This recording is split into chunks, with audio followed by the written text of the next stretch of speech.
আল্লাহ যাকে চান তাকে খাওয়ান, যাকে চান তাকে পরান, যাকে চান তাকে সম্পদ দেন, যাকে চান তাকে সম্মান দেন, আর যাকে চান তাকে সব কিছু থেকে বঞ্চিত করেন। অনেক টাকার মালিক, অনেক কোটিপতি, কিন্তু শরীরে ডায়াবেটিস নামক রোগ দিয়েছে। ডাক্তার বলল সব খাওয়া হারাম। আছে না নাই? অনেক ক্ষমতার মালিক 41 সালের আগে ক্ষমতা ছাড়বে না, কিন্তু আল্লাহ বললেন না তোমার এদেশেও থাকা হবে। কথা কয় না? ক্ষমতার মালিক কে? আল্লাহ রাব্বুল আলামিন সকাল বেলার ফকিরকে সন্ধ্যাবেলা ধনী বানান, আবার সন্ধ্যাবেলার ধনীকে সকালবেলা ফকির বানান। এই ক্ষমতা আল্লাহর আছে না নাই? আল্লাহ দিনকে রাত বানাতে পারেন, রাতকে দিন বানাতে পারেন। আল্লাহ সূর্য উঠাতে পারেন, আবার ডুবাতে পারেন। আমার রব সব কিছুর উপরে ক্ষমতা আল্লাহর আছে না নাই? আল্লাহ রাব্বুল আলামিন সব কিছুর উপরে ক্ষমতা রাখেন। যারা মনে করেন আমরা বড় ক্ষমতাবান, আমরা বড় মুস্তান, আমরা বড় বড় লিডার, বড় বড় নেতা, আমরা এই সমাজে এখন পাওয়ারফুল ব্যক্তিত্ব, তোমাদের থেকে কত বড় বড় পাওয়ার আলাকে আল্লাহ কলা গাছের মতো ভেঙে ফেলেছে, আর তোমরা তো তাদের নাতিপুতিও না। বলেন ঠিক কিনা? ফেরাউন, নমরুদ, হামান, কামান যারা ছিল, এগুলো কত বড় বড় শক্তিশালী। তারা শুধু চেয়ার টিকাইতে চায় নাই, তারা বলেছে আনা রব্বুকুমুল আলা, আমি এই পৃথিবীর রব, তোমরা আমাকে রব হিসাবে মেনে নাও। বলেছেন না বলেন নাই? রব দাবি করেছেন তথা আল্লাহর চেয়ার নিয়ে টান দিয়েছেন। পৃথিবীর মানুষ তো দুনিয়ার ক্ষমতার চেয়ারটা রাখতে চায়। আমাদের যারা ক্ষমতায় ছিল তারা বাংলাদেশের চেয়ারটাই রাখতে চেয়েছে, ওরা তো আমেরিকার প্রেসিডেন্ট হতে চায় নাই। বলেন ঠিক না বে ঠিক? কিন্তু ফেরাউন ছিল যে শুধু মিশরের চেয়ারে সন্তুষ্ট না, সে চেয়েছিল আল্লাহর চেয়ারটা দখল করবে। বলেন নাউজুবিল্লাহ। সেই ফেরাউনকে সুবানি খাওয়াইছে না খাওয়ায় নাই? ফেরাউনকে সুবানি খাওয়ালো। নমরুদও দাবি করেছিল আমি রব, তোমরা আমাকে রব মেনে নাও, আমি সব কিছুর উপরে ক্ষমতা পান। ইব্রাহিম আলাইহিসসালাম মানলেন না। ইব্রাহিম আলাইহিসসালাম নিজে রব খুঁজতে লাগলেন। আল্লাহ রাব্বুল আলামিন রব পাইয়ে দিয়েছেন না দেন নাই? ফালাম্মা জান্না আলাইহিল লাইলু রাআ কাওকাবান ক্বালা হাযা রাব্বি ফালাম্মা ফালা ক্বালা লা উহিব্বুল আফিলিন।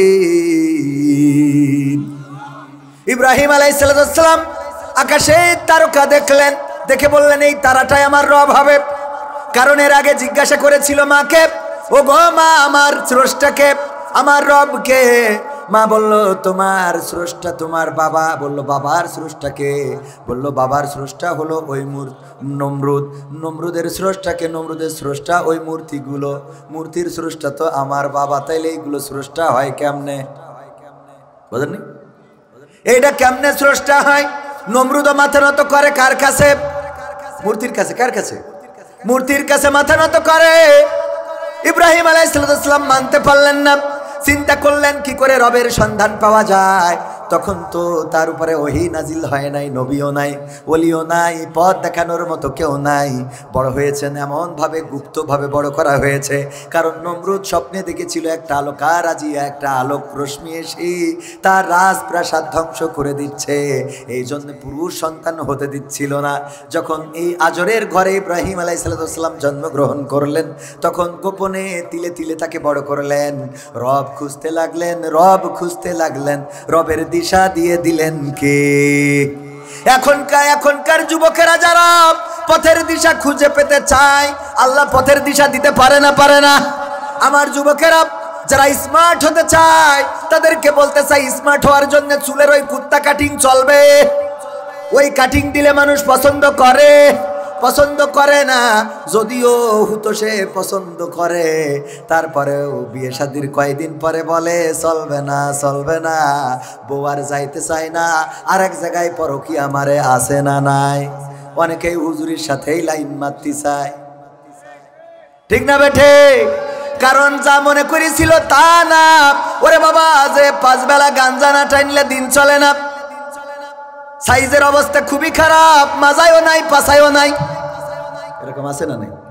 এইটা যখন বাইকে নিয়ে চলে, বাইক মনে করে আরে আমার এত দামি বাইক তোর কিনার কি দরকার ছিল? এতে কি ব্যাটারি চালানো একটা কিনা ভালো ছিল?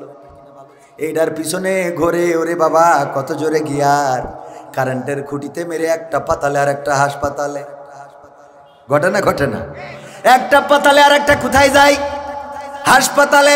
ওগো আমার ভাইয়েরা, এই যুবকেরা যারা এমন স্মার্ট হতে চায়, ওভার স্মার্ট হতে চায়, ওভার স্মার্ট হতে যে ছিঁড়া প্যান্ট, ছিঁড়া কাপড়, এমন টাইট প্যান্ট, এমন টাইট শার্ট, টি শার্ট যেগুলো পরে কোনো কারণে আগামীকাল জুমাবার, শুক্রবার নামাজের জন্য যদি মসজিদে ঢোকে, সিজদার সময় প্যান্টটা নিচে নেমে যায়, শার্টটা উপরে উঠে যায়, মাঝখানে কি দেখা যায়? কথা কয় না? আহা, এইগুলো আছে না নাই? এটা স্মার্টনেস নয়। আসল স্মার্ট হলো তারা যারা আজান হলে মসজিদে যায়। কথা কয় না?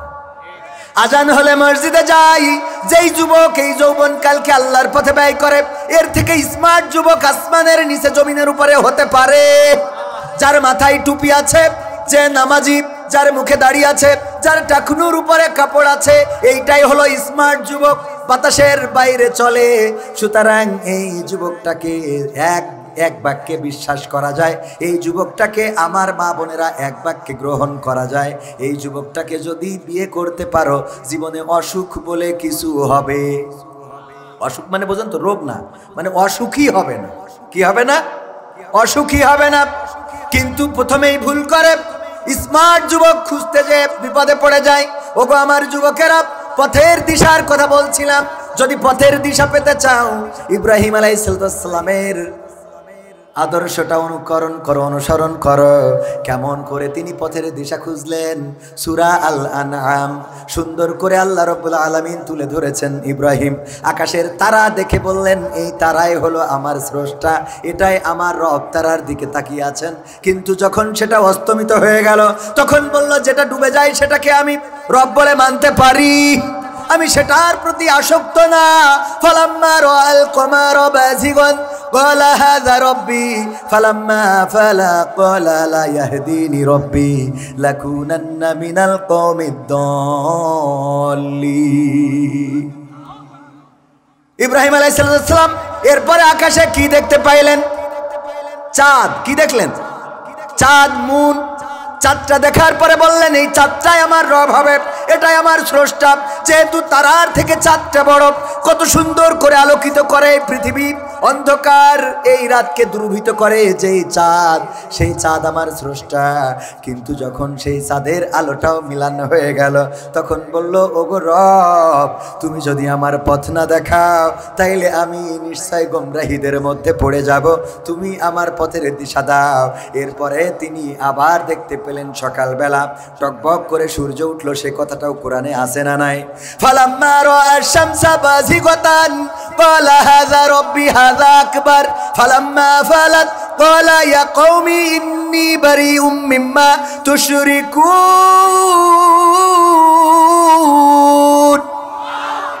আমার ইব্রাহিম আলাইহিস সালাম আকাশে যখন দেখলেন সূর্য উঠেছে, তখন বললেন, এইটাই আমার রব, আমি খুঁজে পেয়েছি আমার স্রষ্টাকে, আমার আল্লাহকে।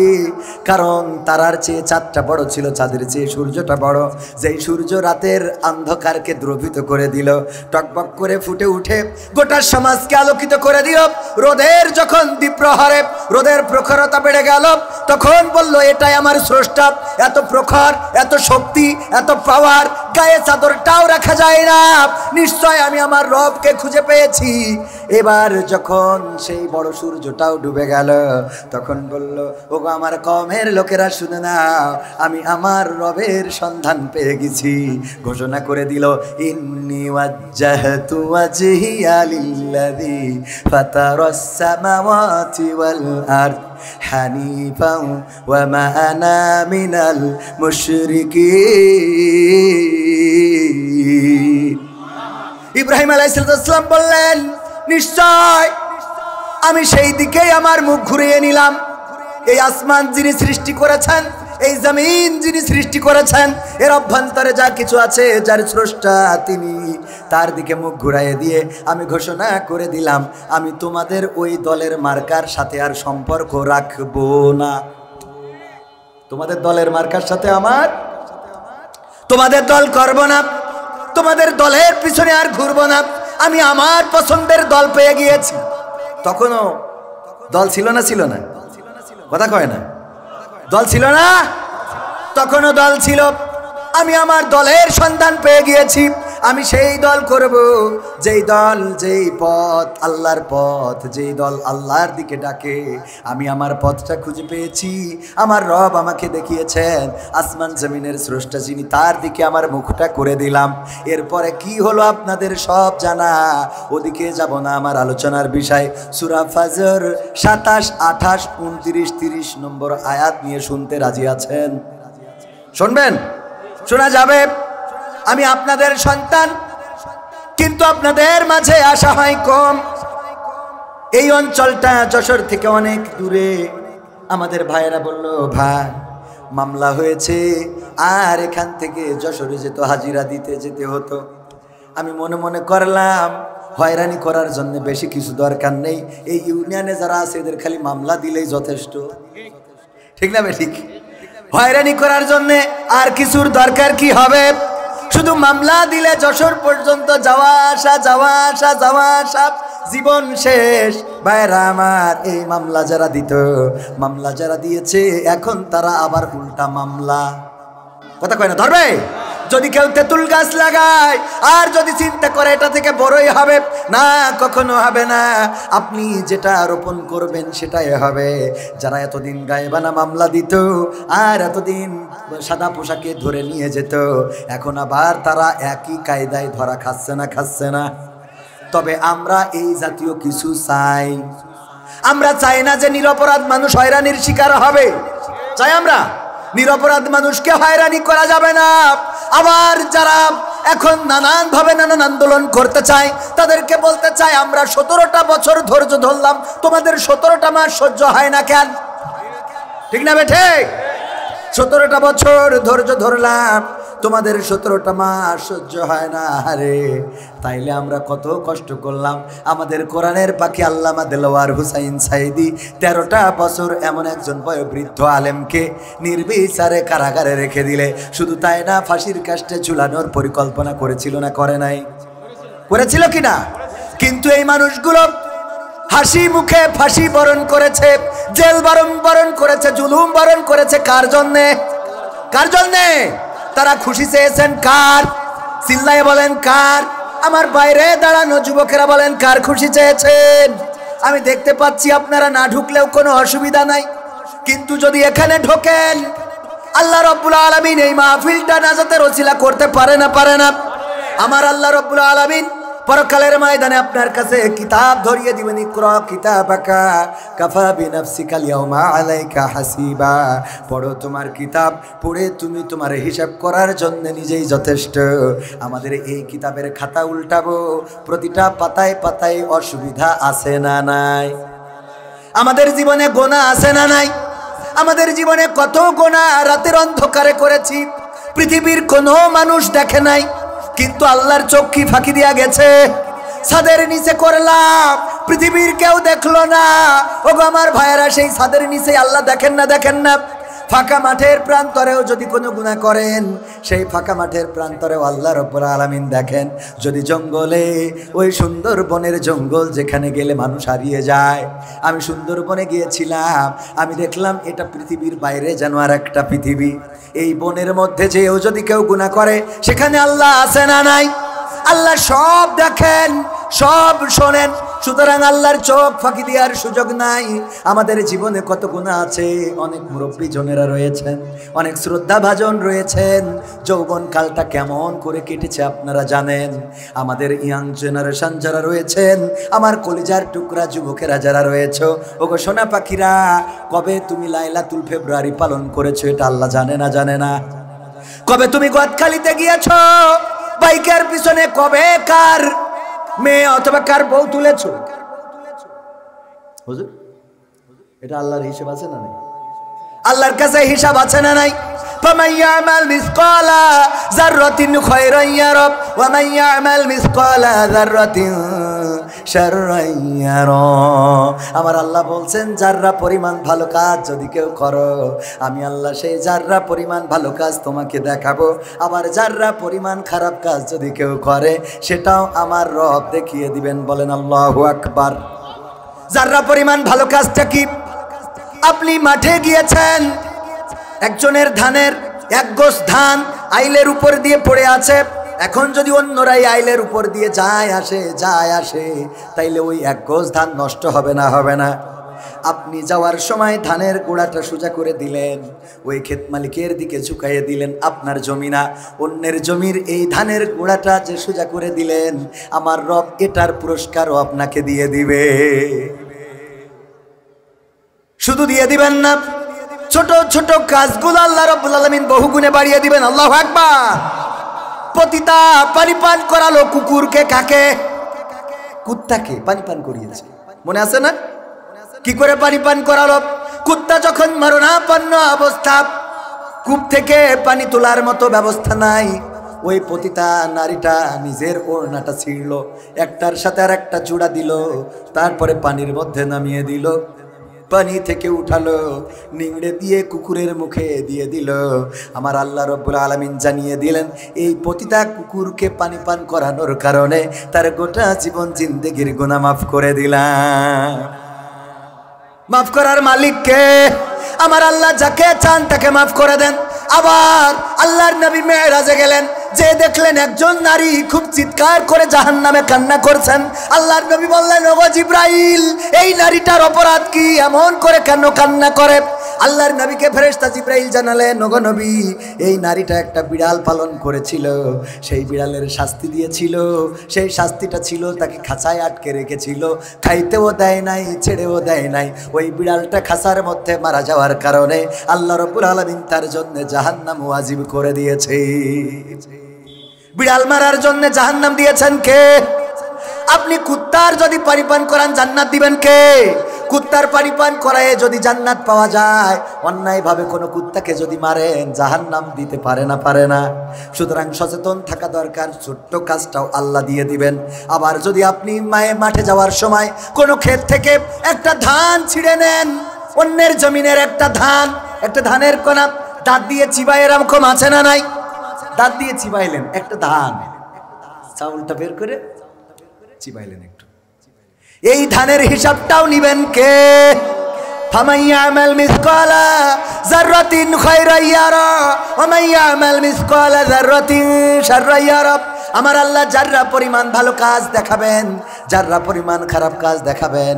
সুতরাং আমার যুবকেরা শুনে নাও, রাতের অন্ধকারে কি করো, দিনের আলোতে কি করো, সব হিসেব আমার আল্লাহর কাছে আছে না নাই? দাঁড়ানো মানুষগুলো আমি অনুনয় করে বলবো, কোরআনের এই মাজলিসে যদি বসে যান, আমার আল্লাহ রাব্বুল আলামিন সূরা বাকারায় বলেছেন, ইয়া আইয়ুহাল্লাযীনা আমানু ইয়া আইয়ুহাল্লাযীনা আমানু দুখুলু ফিস সিলমি কাফা ওয়া লা তাত্তাবিউ খুতুওয়াতিশ শাইতান ইন্নাহু লাকুম আদুউম মুবিন। আমার আল্লাহ বললেন, ওগো ঈমানদারেরা, তোমরা পরিপূর্ণভাবে ইসলামের মধ্যে দাখিল হয়ে যাও, আর শয়তানের পদাঙ্ক অনুসরণ করো না। সে তোমাদের প্রকাশ্য কি? প্রকাশ্য কি? আমরা কি শয়তানের পদাঙ্ক অনুসরণ করা যাবে? এই মাহফিলে আসলে বসলে খুশি হন কে? আর এই মাহফিল থেকে চলে গেলে খুশি হবেন কে? সত্যি তো? আপনি কাকে খুশি করতে চান? কাকে? হাত উঁচু করেন তো, কাকে খুশি করতে চান? যারা আল্লাহকে খুশি করতে চান হাত দেখতে চাই। লিল্লাহি তাকবীর। আল কোরআনের আলো, আল হাদিসের আলো, আমার নেতা তোমার নেতা, লিল্লাহি তাকবীর। ওগো আমার ভাইরা, যেহেতু শয়তানকে খুশি করতে চান না, অল্প সময় আলোচনা করব আপনাদের এলাকার সন্তান আমি, সুতরাং আমার কথা আপনাদের এত ভালো লাগবে না, ভালো লাগার কথাও না। মা বোনেরা এত বেশি এসেছেন যে মহিলা প্যান্ডেলে জায়গা ধরছে না। মা বোনদের জন্যও কথা বলার দরকার আছে না নাই? মা বোনদের জন্য যে কথা বলবো সেগুলো আপনাদেরও দরকার, আপনাদেরও। কারণ অনেকের স্ত্রী আসে নাই, সুন্দর করে যে ওয়াজ শোনাবেন, ওয়াজ শোনানো যাবে না স্ত্রীকে? হ্যাঁ, যে বলবেন হুজুর এটা বলেছে একবার একজন স্বামী, ওয়াজ শুনেছে, স্ত্রী যদি নামাজ না পড়ে তাইলে স্বামী জাহান্নামে যাবে, তাড়াতাড়ি বাড়ি যেয়ে বলছে স্ত্রী ওঠ। কেন বলছে? নামাজ পড়তে হবে। এখন এই রাত 12টার সময় তুমি শীতকালে ডিস্টার্ব করিও না তো। আরে না, ওঠো, নামাজ পড়তে হবে। কেন? তা বলছে হুজুর আসিল যশোরেতে, বলিছে যে স্ত্রী যদি নামাজ না পড়ে তা এর কারণে স্বামী জাহান্নামে যাবে। তো বলছে তো অসুবিধে কি মানে? তুই আমার বউ, তোর জন্য জাহান্নামে যাবো, এটা হইতে পারে? হ্যাঁ বলিস কি? তোরে কত টাকা কামিং দিয়ে বিয়ে করেছি, এখন এই ওট ঠিক। তা বলছে নামাজ তো তুমিও পড়ো না। বলছে আমি আমার জন্য জাহান্নামে যাবো, তো তোর জন্য যাবো কে? আমার জন্য আমি জাহান্নামে যাবো, তোর জন্য তো যাবো না। ওট, নামাজ পড়তেই হবে। কালকেতে পড়বা না তুমি, আজকে শো কোন পাগল হুজুরি ওয়াজ শুনে এসা বাদ দাও দিন। আরে না, ওঠ এক্ষুনি, ওঠ। জোর করে উজু করাই নিয়েছে। এই সে বলছে যে এখন এই রাত 12টার পরে কোন ওক্তের নামাজ কয় রাকাত, কি পড়বো, প্রথম রাকাতে, দ্বিতীয় রাকাতে, বৈঠক বলি দাও। তা আছে যা হয় পড়, যা হয়। কণ্ঠ কমে গেছে না যায় নাই? যা হয় পড়। বলতেছে না তুমি আমার শিখিয়ে দাও এখন এই রাত 12টার পরে কোন ওয়াক্তের নামাজ পড়া লাগবে, কত রাকাত পড়া লাগবে, প্রথম রাকাতে কি করব, দ্বিতীয় রাকাতে কি করব, বলে দাও। না হয় তুমি ইমামতিতে দাঁড়াও, আমি একতে দাহি তু ভেজাল ইমাম বলে পিছনে দাঁড়াচ্ছি। একতে দাহি তু, কারণ তুমি তো ভেজাল ইমাম ছাড়া তোমার ভালো ইমাম বলার সুযোগ আছে। আমি দাঁড়াচ্ছি তোমার পিছনে, যাও সামনে। স্বামী বুঝতে পেরেছে যে বিপদে তো পড়ে গেছি, হুজুরির ওয়াজ আমল করবো ঠিক আছে, কিন্তু আগা মাথা তো ভালো জানি না। এবার আস্তে করে বলতেছে ওগো বেগম সাহেব, উজু করিসাও, অনেক করিসাও, আলহামদুলিল্লাহ, কালকেতে পড়ে নেই, অসুবিধে নেই, এখন ঘুমাও। হ্যাঁ, এরকম আমল করা যাবে না? যাবে না। আমল করতে হবে কেমন? বিশ্বে নবী সাল্লাল্লাহু আলাইহি সাল্লাম স্ত্রীদের নিয়ে আনন্দ করতেন, বিনোদন করতেন, প্রতিযোগিতা করতেন, খেলা করতেন। আল্লাহর নবী দৌড় প্রতিযোগিতা করলেন। বিশ্ব নবী আম্মা আয়েশা রাদিয়াল্লাহু তাআলা আনহাকে বললেন চলো একটু দৌড়াই। এই চাঁদনি রাত, ওই যে দূরে টিলাটা দেখা যায়, পাহাড় দেখা যায়, উঁচু পাহাড়, ওই পর্যন্ত দৌড় দেব, দেখা যাক কে ফার্স্ট হয়, কে সেকেন্ড হয়। আল্লাহ রাসূল সাল্লাল্লাহু আলাইহি সাল্লামের বয়স তখন কত? 60-এর কাছাকাছি। কত? কথা কয় না, 60-এর কাছাকাছি।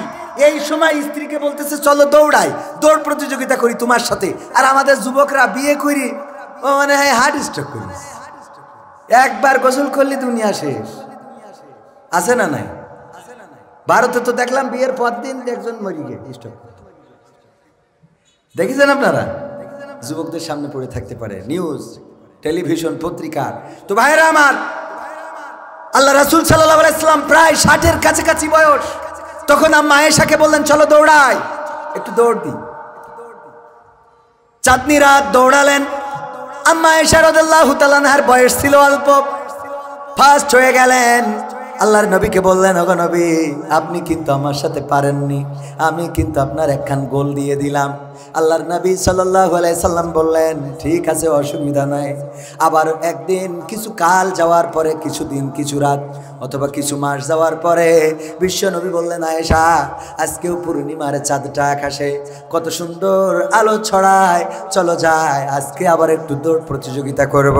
যখন দৌড় প্রতিযোগিতা করলেন, আম্মা আয়েশা রাদিয়াল্লাহু তাআলা আনহাকে রেখে আল্লাহর নবী এবার ফার্স্ট হয়ে গেলেন। আম্মা আয়েশা পৌঁছে মাথা নিচু করে দাঁড়িয়ে রইল। আল্লাহর নবী বললেন ওগো আয়েশা, লজ্জা পাওয়ার কোনো কারণ নাই। আগের দিন তুমি আমার হারিয়ে দিয়েছিলে, আজকে আমি তোমার হারিয়ে দিয়ে পরিশোধ করে দিলাম। সুবহানাল্লাহ বলবেন না? রাসূল সাল্লাল্লাহু আলাইহি সাল্লামের জীবনে এত রোমান্টিকতা ছিল, স্ত্রীদের সাথে এমন আচরণ করতেন। স্ত্রীরা একবার সবাই মিলে সিদ্ধান্ত নিল, আমরা বিশ্বনবীর কাছে জানতে চাইব কোন স্ত্রীকে বেশি ভালোবাসে, কোন বেগমকে বেশি ভালোবাসে। জিজ্ঞাসা করলো গো বিশ্বনবী, আপনি কোন স্ত্রীকে বেশি মহব্বত করেন, বেশি ভালোবাসেন? আল্লাহর নবী বললেন কালকে তোমাদের প্রশ্নের উত্তরটা দিয়ে দেব। এই রাত্রে সব বিবির ঘরে গেলেন আর একটা খুরমা দিলেন আর বললেন খবরদার জন্য তোমার সতীনদের কাছে বলবা না। হ্যাঁ, খুরমা দিয়ে দিলেন, সতীনদের কাছে বলবা না। খুরমা দিলেন, সবার ঘরে যে একটা একটা করে খুরমা দিলেন। পরের দিন যখন বিবিরা বসলো, বলল বিশ্বনবী আজকে তো জানাতে চেয়েছিলেন কাকে বেশি ভালোবাসেন, কাকে বেশি মহব্বত করেন। আল্লাহর নবী সাল্লাল্লাহু আলাইহি সাল্লাম বললেন হ্যাঁ অবশ্যই জানাবো। তাইলে বিশ্বনবী বলে ফেলেন কোন বিবি আপনার কাছে সবচেয়ে বেশি প্রিয়। আল্লাহর নবী বললেন গতকাল রাত্রে আমি যার ঘরে যে খুরমা দিয়েছি তারই আমি বড় বেশি ভালোবাসি। সবার কাছে খুরমা আছে না নাই? আল্লাহর নবী মজা করতেন। একজন বৃদ্ধ সাহাবী আসলো বিশ্বনবী সাল্লাল্লাহু আলাইহি সাল্লামের কাছে, বললেন তুমি তো জান্নাতে যাইতে পারবা না, কেন? আল্লাহ বৃদ্ধ মানুষদের জান্নাত দিবেন না। তো লোক তো কান্না শুরু করেছে, হায় আল্লাহ তাইলে আমার কি হবে? আমি কি বুড়ো হয়েছি? ইচ্ছা করি না, আল্লাহ বানাইছে। কথা কয় না? আল্লাহ বুড়ো করেছেন, আল্লাহ বয়স্ক করেছেন, বৃদ্ধ করেছেন, আমার কি দোষ? এখন জান্নাত কেন দিবে না? আল্লাহ হেদায়েত করুন, বলেন আমিন। কারণ জুব্বা পরলেই বড় হুজুর হয়ে যায়, আবার অনেকের দাড়ি নাই টুপি নাই বলে মনে করে এটা ভালো না। সবচেয়ে বড় কারি আব্দুল বাসিত দাঁড়িয়ে আছে। বিশ্বের মুসলিম বিশ্বের গর্ব এরদোয়ান অথবা এরদোগান তুরস্কের প্রেসিডেন্ট, মুখে কি দাড়ি আছে? তবে আমি দাড়ির বিপক্ষে নয়, বরং আমি আমার যুবকদেরকে বলি ওগো আমার যুবকেরা আমার কিছু কাজ করে দাও। তার মধ্যে 1 নম্বর হলো নামাজ কাজা করা যাবে। 2 নম্বর কাজ দাড়ি চাচা যাবে, দাড়িটারে সংরক্ষণ করো, শেভ করা যাবে না, শেভ করতে হবে। 3 নম্বর কাজ টাকনুর নিচে কাপড় পরা যাবে, টাকনুর উপরে কাপড় পরতে হবে। তুমি যত বড় আল্লাহওয়ালা হও না কেন তোমার টাকনুর নিচে কাপড় থাকতে পারে না। বিশ্বনবী সাল্লাল্লাহু আলাইহি সাল্লাম এটা পছন্দ করে নাই। 4 নম্বর কাজ হলো সৎ কাজের আদেশটা করে দিবা। 5 নম্বর কাজ হলো অসৎ কাজের বাধা দিয়ে দিবা। এই 5টা কাজ যদি কোনো যুবক করতে পারে আল্লাহ রাব্বুল আলামিনের জান্নাত তার জন্য ওয়াজিব হয়ে যাবে। বলেন সুবহানাল্লাহ। এই জন্য দাড়ি দেখলেই বিশ্বাস করবেন না, টুপি দেখলেই বিশ্বাস করবেন না। হিন্দুরাও দাড়ি রাখতে পারে না। দরবেশ বাবার দাড়ি ছিল না? কথা কয় না? এমপিরা সব কোথায় গেল? মন্ত্রীরা সব কোথায় গেল? কোথায় কাদের কাকা? তাদের ছাড়া দেশটা এখন লাগে ফাঁকা ফাঁকা। পালাবো না, পালাবে না যাই না তবু দেখা, পালাবে না যাই না তবু দেখা। তাদের ছাড়া দেশটা এখন লাগে ফাঁকা ফাঁকা, ওদের ছাড়া দেশটা এখন লাগে ফাঁকা ফাঁকা। আইন মন্ত্রী আটকে গেল আইনেরই ফাঁকে, দাড়ি ছাড়া দরবেশের ভণ্ড ভণ্ড লাগে। ঠিক না বেঠে? উনার দাড়ি থাকতে মনে হতো জামাতের আমির। কথা কয় না? মনে হতো ডাক্তার শফিকুর রহমানের চাচাতো ভাই। এত সুন্দর দাড়ি, অথচ যখন পার হয়ে যাচ্ছেন দাড়ি কেটেছে না কাটে নাই? দাড়ি কেটে আবার চড়েছে নৌকায়। এমনিতেই তো নৌকার অবস্থা খারাপ, আবার যদি ওইটাই চড়ে তাহলে কি ভালো হইতে পারে? কথা কয় না? ভালো হয় যদি ধান কাটতে যাইতো তাও একটা রাস্তা ছিল। কথা কয় না? অথবা যদি ওজন দিতে যেত তাও একটা পথ ছিল। কিন্তু আবার উঠেছে। ওগো আমার ভাইরা, শোনাবো নাকি? গানটা শোনাবো? শুনবেন? এখন আমি কিন্তু শুরু করিনি, নিজের এলাকা তো, এজন্যই মনে করছি যে শুরু একটু পরেই করব। শুরু করবো? থাকবেন? কারা কারা দেখতে চায়? লিল্লাহি তাকবীর। আল কোরআনের আলো, আল হাদিসের আলো, আমার নেতা তোমার নেতা, নারায়ে তাকবীর। আল্লাহর নবী সাল্লাল্লাহু আলাইহি সাল্লাম ইন্তেকাল করেছেন। বেলাল রাদিয়াল্লাহু তাআলা আনহু মসজিদে নববী ছেড়ে দিলেন, মদিনা ছেড়ে দিলেন। অনেক দিন হলো দেখা পাওয়া যায় না। হঠাৎ বেলাল স্বপ্ন দেখলেন, আল্লাহর নবী বলছেন ওগো বেলাল, আমার কথা কি তুমি ভুলে গেছো নাকি? আমার কথা কি তোমার মনে পড়ে না? বেলাল রাদিয়াল্লাহু তাআলা আনহু চিন্তা করলেন অনেক দিন হয়ে গেল, আমি আমার নবীর রওজা থেকে দূরে, আমি একটু যাই নবীর রওজাটা জিয়ারত করে আসি। যখন মদিনায় এসেছে, মদিনাবাসী বলল ওগো বেলাল, তোমার কণ্ঠের আজানটা তো শুনি না। বিশ্ব নবী সাল্লাল্লাহু আলাইহি সাল্লামের নিযুক্ত করা মুয়াজ্জিনের নাম কি ছিল? বেলাল রাদিয়াল্লাহু তাআলা আনহু নিযুক্ত করেছেন কে? আল্লাহর রাসূল সাল্লাল্লাহু আলাইহি সাল্লাম।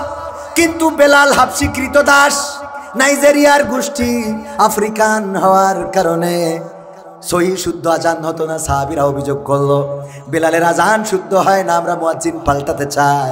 মুয়াজ্জিন পাল্টে দেওয়া হলো। যখন সেই মুয়াজ্জিন আজান দেয়, আবার সুবহে সাদিক না হয়ে রাতের আধার ঘনিয়ে আসে। আবার যখন সুবহে সাদিক হতে যায়, আবার আজান দিল, আবার রাতের আধার ঘনিয়ে আসলো। আবার চিন্তা করলো আমরা মনে হয় গভীর রাতে আজান দিয়েছি। আবার সুবহে সাদিক যখন হতে গেল, আবার আজান দিল, আবার রাতের আধার ঘনিয়ে আসলো। সাহাবী বুঝতে পারলেন এই মসজিদে নববীতে বেলালের আজানটাই আল্লাহর দরবারে কবুল হয়েছে, আমার মতো মুয়াজ্জিনের আজান চলবে না। আবার বেলালকে এনে আজান দেওয়ানো হলো। আল্লাহর নবীর নিযুক্ত করা মুয়াজ্জিন মদিনা ছেড়েছেন, কারণ নবী নাই। মদিনা ছাড়লেন, যখন স্বপ্ন দেখলেন, আসলেন জিয়ারত করার জন্য। মদিনাবাসী বললেন, ওগো বেলাল, একটু আজান দাও মসজিদে নববীতে, তোমার কণ্ঠের সুললিত কণ্ঠের আজানটা শুনতে চায়। ভাইয়েরা আমার, যদি কোনোভাবে আল্লামা সাঈদী পালানোর পরে আমাদের মনের মধ্যে আকাঙ্ক্ষাটা কি থাকতো? সবাই বের হয়, সবাই আসে একে একে। ওই যে ব্যারিস্টার আরমান ফিরে আসলো, জামাতের সেক্রেটারি আজহার এটিএম আজহারুল ইসলাম ফিরে আসলো, চরমনায়ের বিএনপির অনেক নেতাকর্মী একে একে ফিরে আসলো। কিন্তু আমার কোরআনের পাখিটা ফিরলো না। কোরআনের পাখিটা যদি বেঁচে থাকতো, সবাই যখন একে একে বের হচ্ছিল, আমাদের মনে আকাঙ্ক্ষা হতো কোরআনের পাখি বের হইলে আমরা তার মুখে আবার কোরআনের বয়ান শুনবো। ভাইয়ারা আমার, এমন বেলাল মদিনায় ফিরলে মদিনাবাসী সেটাই বলল, ওগো বেলাল, এতদিন তুমি নাই, কোথায় গিয়েছিলে তুমি? আজান দাও মসজিদে নববীতে, তোমার কণ্ঠের আজানটা শুনতে চাই। বেলাল বলল, আমি আজান দিতে পারবো না, মসজিদে নববীতে আজান দেব না বলেই তো মদিনা ছাড়লাম। হাসান হুসাইন এসে বলল, ওগো বেলাল, তুমি মসজিদে যদি আজান দাও, আমার নবী, আমার নানার স্মৃতি মনের মধ্যে ভেসে উঠবে। ওগো বেলাল, রিকোয়েস্ট করি তুমি মসজিদে আজান দাও। বেলাল রাদিয়াল্লাহু তাআলা আনহু বললেন, ওগো হাসান হুসাইন, আমি তোমাদের কথাকে অ্যাভয়েড করতে পারি না, তোমাদের কথাকে এড়িয়ে যেতে পারি না, কারণ আমার বিশ্ব নবী বলেছেন, যারা হাসান হুসাইনকে কষ্ট দিল তারা আমার নবীকে কষ্ট দিল, আর যারা হাসান হুসাইনকে খুশি করলো সে যেন আমি নবীকে খুশি করে দিল। আজান দিচ্ছেন বেলাল, যখন বললেন আশহাদু আন্না মুহাম্মাদার রাসূলুল্লাহ, অমনি বেহুশ হয়ে পড়ে গেলেন। মদিনাবাসী হুঁশ ফিরালেন, সেবা করলেন, শুশ্রূষা করলেন, হুঁশ ফিরে আসলো। মদিনাবাসী বলল, গো বেলাল, কি হলো তোমার? বেলাল বলল, গো মদিনাবাসী, আমারে আজান দিতে বলো না, মসজিদে নববীতে আমার দিয়ে আজান দেওয়া হবে না। সাহাবীরা বললেন, ওগো বেলাল, আজান দিতে আর অনুরোধ করি না, কিন্তু আজানের মধ্যে কি এমন ঘটনা ঘটলো যে তুমি বেহুশ হয়ে পড়ে গেলে? বেলাল রাদিয়াল্লাহু তাআলা আনহু বললেন, ওগো মদিনাবাসী শুনে নাও, ওগো বিশ্ব নবীর সাহাবীরা শুনে নাও, আমি যখন মসজিদে নববীতে আজান দিতাম, যখন বলতাম আশহাদু আন্না মুহাম্মাদার রাসূলুল্লাহ, আমি মেহরাবের পরে আমার রাসূল সাল্লাল্লাহু আলাইহি সাল্লামের ওই নুরানি চেহারা মোবারকটা দেখতে পেতাম। কিন্তু আজকে যখন বললাম আশহাদু আন্না মুহাম্মাদার রাসূলুল্লাহ, মেম্বারটা ফাঁকা, মেহরাবটা ফাঁকা, আমার রাসূল শূন্য মসজিদে নববী, এই রাসূল শূন্য মসজিদে নববীতে আমার দ্বারা আজান দেওয়া হবে না। রাসূলকে এতটাই ভালোবাসতেন বেলাল। আল্লাহর নবী সাল্লাল্লাহু আলাইহি সাল্লাম মেরাজ থেকে আসলেন, এসে বললেন, ওগো বেলাল, কি এমন ইবাদত করো বলো শুনি। বেলাল বলল, ওগো নবী, আমার তো তেমন কোনো ইবাদত নাই, যা আপনি শিখিয়েছেন তাই করি, তেমন ভালো কোনো ইবাদত নাই, যা শিখিয়েছেন আমি তাই করি। আমি আরবিয়ান না, আমি একজন কৃতদাস গোলাম, উমাইয়ার গোলাম ছিলাম আমি।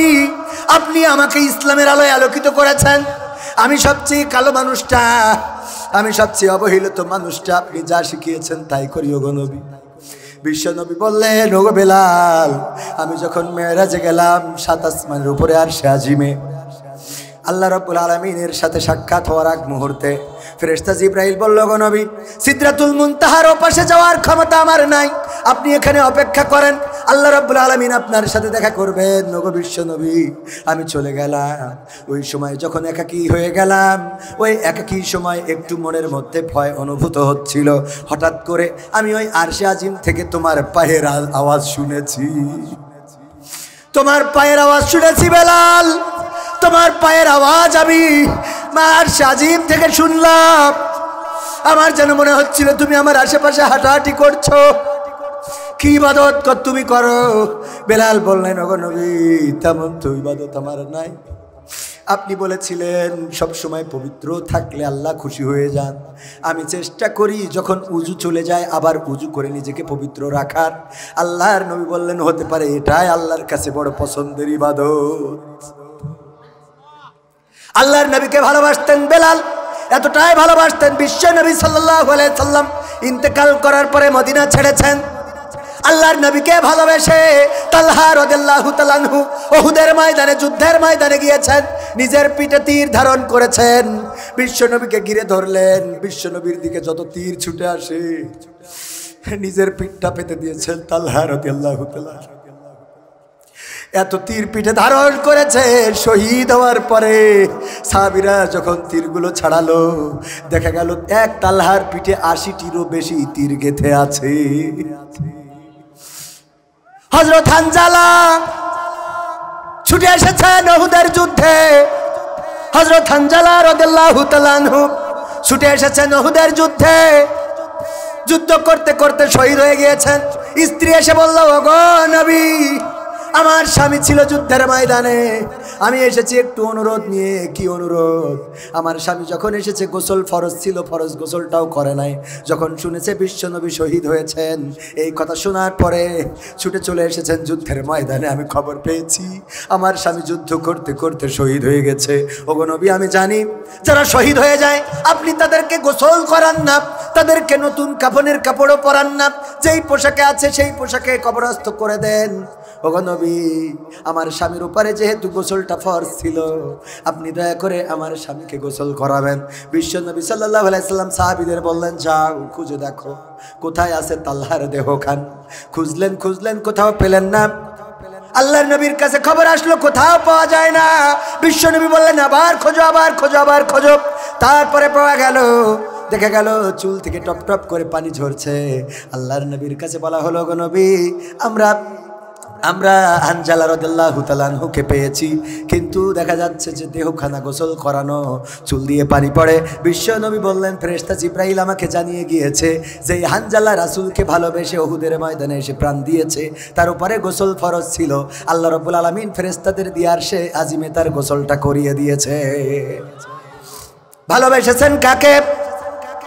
কাকে? আল্লাহ রাসূলকে। আল্লাহ রাসূলকে ভালোবেসে জান্নাত পাওয়া যাবে না? যাবে না।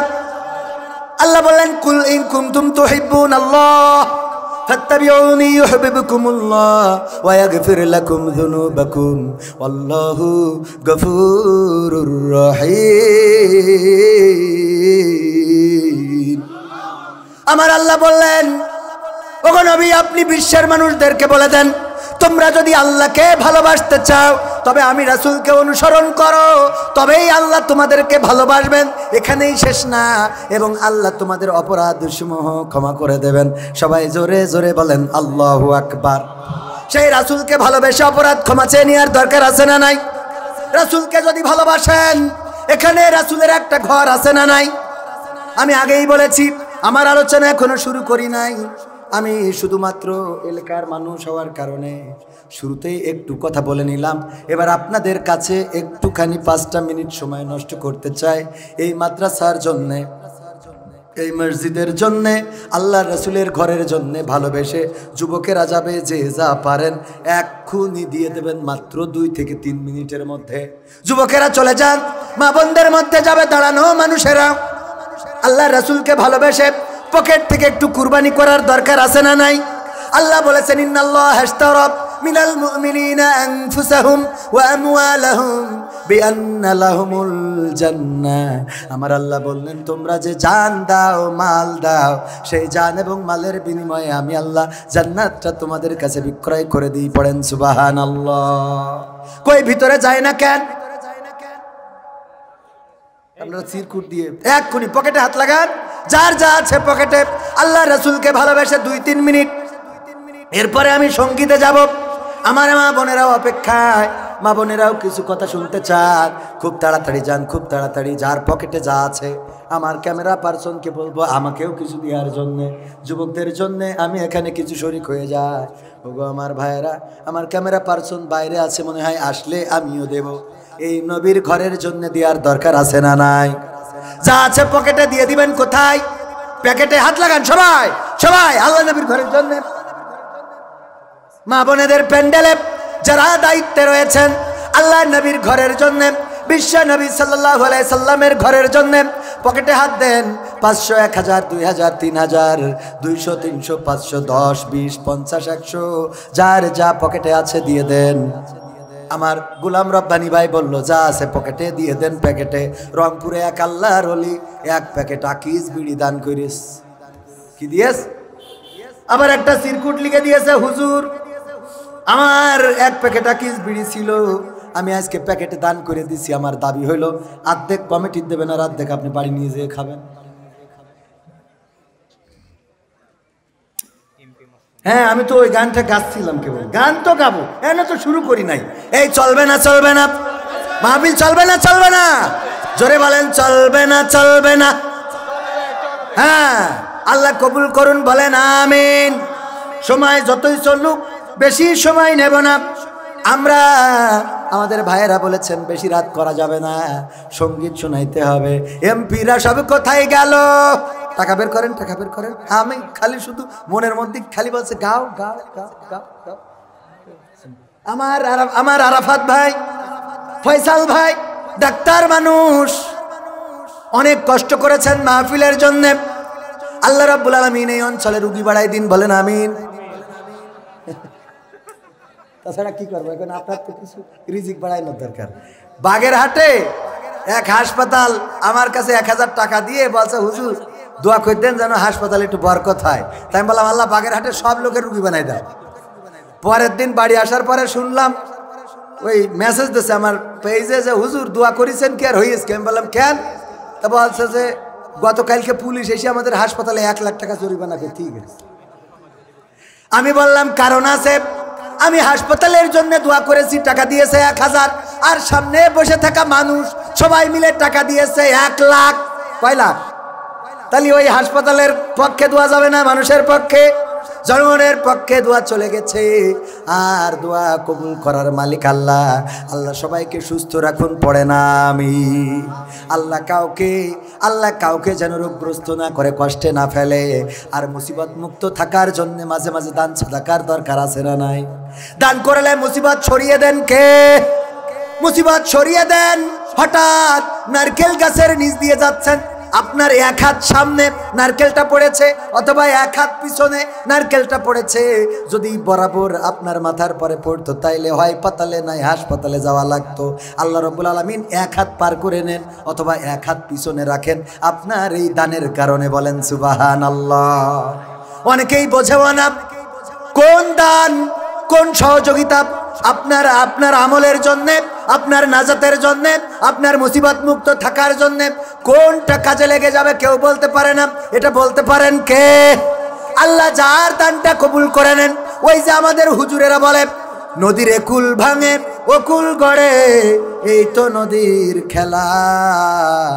সকাল বেলার ফকির তুমি, সকাল বেলার ধনী তুমি, ফকির সন্ধ্যা বেলা। বলে না, বলে না? আর আমি বলি নদীর একুল ভাঙে ওকুল গড়ে, এই তো নদীর খেলা। সকাল বেলার ফকির তুমি, ধনী সন্ধ্যা বেলা। ধনী বানাইতে পারে না। কয়রাই বাড়ি আমার শাহবাজ ভাইয়ের অনেক দারুণ আলোচনা করেছেন, সুন্দর আলোচক। উনার অঞ্চলে আমার বাবা যেতেন ওয়াজ করার জন্য, মরহুম মাস্টার আব্দুস সামাদ রাহিমাহুল্লাহ। আজ থেকে 23 বছর আগে কবর দেশের বাসিন্দা হয়ে গিয়েছেন। ওই সময় নদী পার হয়ে যাইতে হয়তো 3টা 4টা নদী পার হতে হতো। আমিও আব্বার সাথে গিয়েছি। ওগো আমার ভাইয়েরা, আব্বা মারা গেলেন, আমরা বিক্ষিপ্ত হয়ে পড়লাম। সংসার চলে না, পরিবার চলে না, মার অসুস্থতায় ওষুধ কেনার টাকা হয় না। এইভাবে যখন কষ্টগুলো চলতে লাগলো, সিদ্ধান্ত নিলাম বিদেশে চলে যাব। বিদেশে গেলাম, সিদ্ধান্ত নিলাম আর কখনো এই মাহফিল বা এই জাতীয় পথে হাঁটার আর দরকার হবে না। কিন্তু আমার বিশ্বাস, আমার বাবা, আমার আব্বা মাঝে মাঝে বলতেন, আমি দক্ষিণে যাওয়াই, আমাকে হরিণ জবাই করে মানুষেরা আপ্যায়ন করে। দক্ষিণে হরিণের গোশ, কি গোশ? আমার বাবা মাদ্রাসা পড়ে নাই, স্কুলের ছাত্র, স্কুলের শিক্ষক ছিলেন। আমার আব্বা বলতেন আমি মাদ্রাসায় পড়ি নাই, তাই আমাকে সুন্দরবন থেকে হরিণ জবাই করে খাওয়ায়। আর আমার ছেলে মাদ্রাসায় পড়ে, আজ হোক কাল হোক আমার ছেলেকে মানুষেরা সুন্দরবনের রয়্যাল বেঙ্গল টাইগার জবাই করে খাওয়াবে। অথচ আমি পথ হারালাম। বাবা মারা যাওয়ার পরে আমরা ভাসমান। আমার মায়ের চোখের পানি, ঔষধ কেনার টাকা নাই, সংসারে খাবার নাই, রান্না করে ভাত আছে তরকারি নাই, তরকারি আছে ভাত নাই। এই মানুষটা দিনের পর দিন, মার কষ্ট ভালো লাগে না, চলে গেলাম ঢাকা গার্মেন্টসে। দিনের পর দিন কষ্ট করেছি, ঢাকার টাকা দিয়েও সংসার চলে না। মাকে বললাম চলে যাব মালয়েশিয়ায়। সেখানে গেলাম, কেমনে কেমনে কেমনে কেমনে আমার রব সিদ্ধান্ত নিয়ে রেখেছেন, ওগো কবির, যেখানেই যাও না কেন তোমাকে আবার তোমার বাবার ময়দানে এনে হাজির করে দেব। এটা আমার বাবার দোয়া ছিল, আমার মায়ের দোয়া ছিল। আমার মার জায়নামাজের পানি এখনো শুকায় না। আমার মা বেঁচে আছেন এখনো। আমার মা জায়নামাজে রাত কাটিয়ে দেন আমার জন্যে। আমার মা জায়নামাজে কেঁদে কেঁদে বলেন, আমার ছেলেকে কবুল করো। আমার বাবার পিছনে যতদিন আমি দুটি হাত তুলেছি, আমার আব্বাকে দোয়া করতে শুনতাম। আমার আব্বা বলতেন, ওগো রব, তুমি আমাকে শহীদ করো, না হলে আমাকে শহীদের পিতা বানাও। কবুল করার মালিক কে? আপনার সন্তান মানুষের মতো মানুষ হচ্ছে না, আপনি সিজদায় লুটিয়ে পড়েন, মসজিদে যান, আল্লাহকে ডাকেন, ওগো রব, তুমি আমাকে ইসমাইলের মতো সন্তান দান করো। আল্লাহ কবুল করতে পারে না? পারে না? আল্লাহ কবুল করবেন, ভুল পথ থেকে ফিরিয়ে দিবেন। হেদায়েতের মালিক কে? আমি 500 টাকা দিলাম এই মাদ্রাসার জন্য। আমার শাহবাজ ভাই সুন্দর আলোচক, অনেক সুন্দর আলোচনা করেছেন। কণ্ঠকে আল্লাহ বিশ্বব্যাপী কবুল করে নিন, পড়েন আমিন। যারা দান করেছে, মা বোনেরা যারা টাকা দিয়েছে, পয়সা দিয়েছে, সবার দানের বরকতে মনের নেক মাকসাদ পুরা করে দিন, পড়েন আমিন। এমপিরা সব কোথায় গেল? মন্ত্রীরা সব কোথায় গেল? কোথায় কাদের কাকা?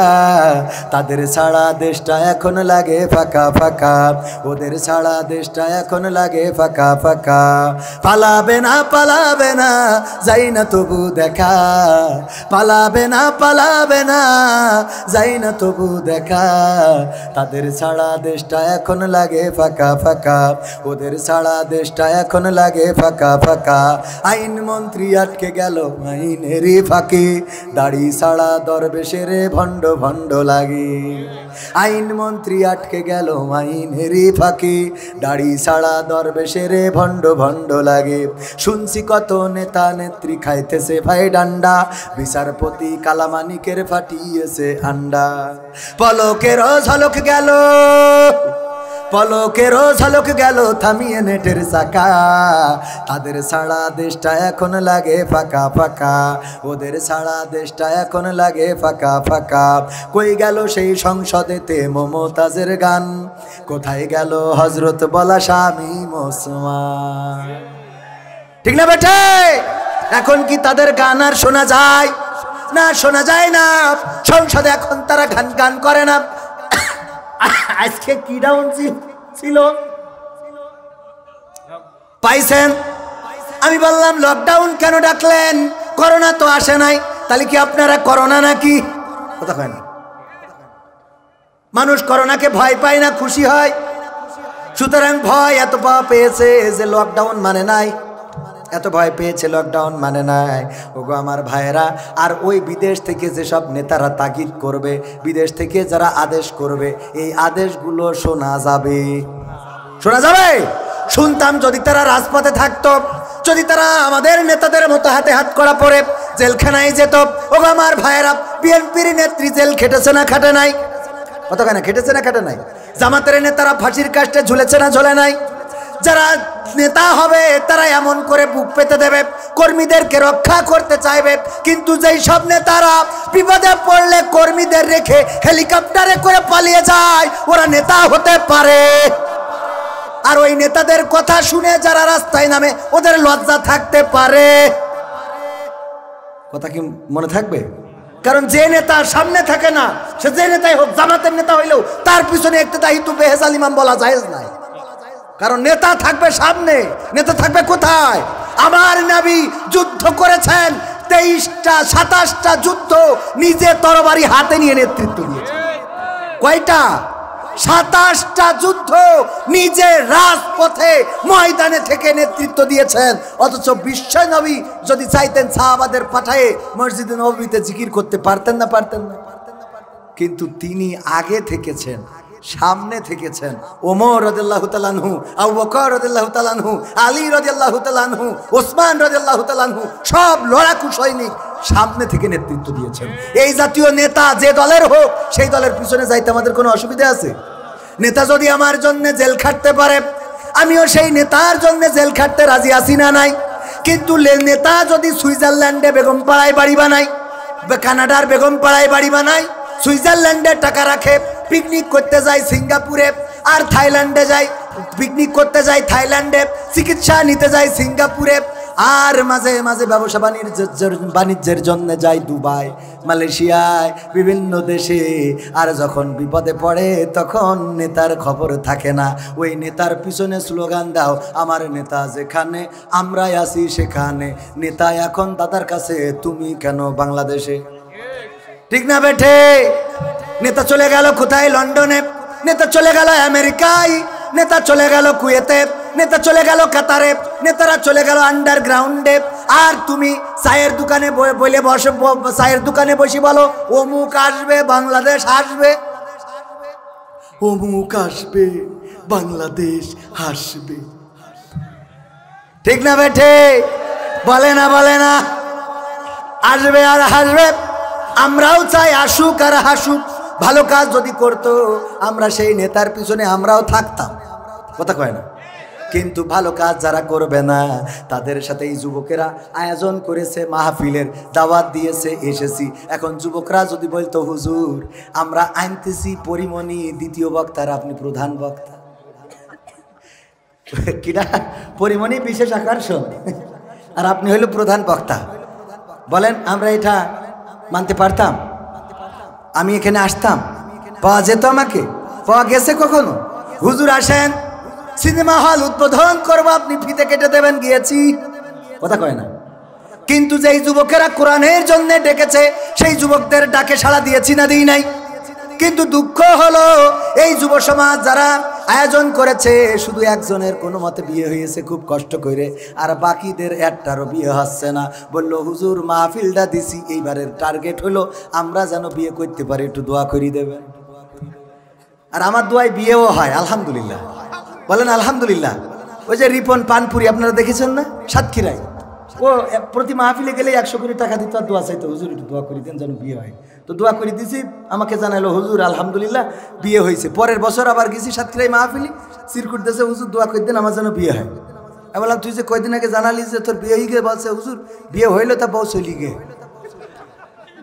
তাই আমি বললাম এত দোয়া তো করি পারবো, তোর বউ বিয়ে করা পর্যন্ত দোয়া করে দিচ্ছে, আবার বউ চলি গেছে, তা ও আর কত দোয়া করবো। পরে আবার দোয়া করলাম, আলহামদুলিল্লাহ রিপন পানপুরি বলে ডাকি আমরা, এখন বউ আছে, বাচ্চাও হবে, আলহামদুলিল্লাহ। হুজুরির দোয়ায় মাঝে মাঝে কাজ হয় না, হয় না, আবার মাঝে মাঝে একটু উল্টো কাজ করে। ওই যে 1 লাখ টাকার একটা সমস্যা হয়েছে, বললাম না হুজুরদের দোয়া যে সব কবুল হবে এটা তো সম্ভব না। সম্ভব বাবা, দোয়া কবুল করার মালিক কে? আমার দোয়া কবুল হয় এমন নাই। আমার সামনে অনেকে আছেন তাহাজ্জুদ গুজারি, ওই যে আমার কত সুন্দর সুন্দর ভাইয়েরা, দাড়ি টুপি, মাদ্রাসার ছাত্র, হাফেজিয়া মাদ্রাসা, বিভিন্ন কওমি আলিয়া মাদ্রাসার ছাত্র আছেন, যেই ছাত্ররা অন্যায়ের সাথে সম্পর্ক নাই, রাত জেগে তাহাজ্জুদ পড়েন, নামাজ 5 ওয়াক্ত বা জামাত। যুবক আছে, অনেক বৃদ্ধ আছে যারা তাহাজ্জুদের নামাজটাও কাজা করে না।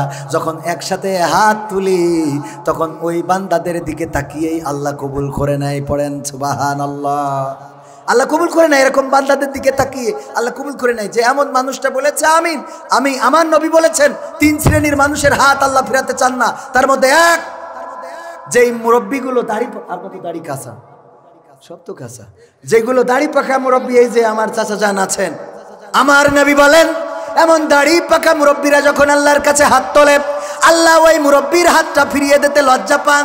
2 নম্বর, কোন যুবক যদি হাত তোলে, যেই যুবক এখন গদখালি থাকার কথা ছিল, কোন রিসোর্টে থাকার কথা ছিল, সাজেকে যাওয়ার কথা ছিল, যেই যুবক এখন ইমোতে, হোয়াটসঅ্যাপে, তারপরে মেসেঞ্জারে কল করার কথা ছিল, যেই যুবক টিকটক বানানোর কথা, যেই যুবক রিলস বানানোর কথা, যেই যুবক মেয়েদের সাথে টাঙ্কি মেরে বেড়ানোর কথা, এমন যুবক যখন ওইসব পথ ছেড়ে দিয়ে আল্লাহর কাছে 2টি হাত তোলে, আল্লাহ ওই হাত দুখানা ফিরিয়ে দিতে লজ্জা পান।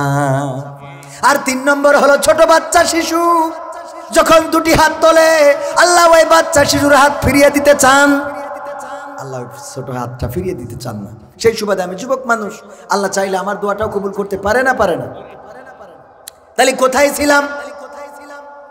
ওই যে নেতাদের কথা বলছিলাম, ওই নেতাদের ডাকে যারা রাস্তায় নামবে, এরা আর যাই হোক, গতকালকের আলোচনায় বলেছি, আর যাই হোক ওদেরকে ভালো মনে করা যাবে না, কিছুটা ব্রেনের সমস্যা থাকতে পারে না, পারে না। কারণ যেই নেতারা ফেলে তুই হাঁটা দিল, সেই নেতাদের ডাকে তারা নাই, তোমরা রাজপথে থেকে ককটেল ফুটাও, বাসে আগুন লাগাও, আগুন ধরাও, জ্বালাও পোড়াও করো, এই নাশকতা আল্লাহ বরদাস্ত করবে না। ঠিক না বেটে?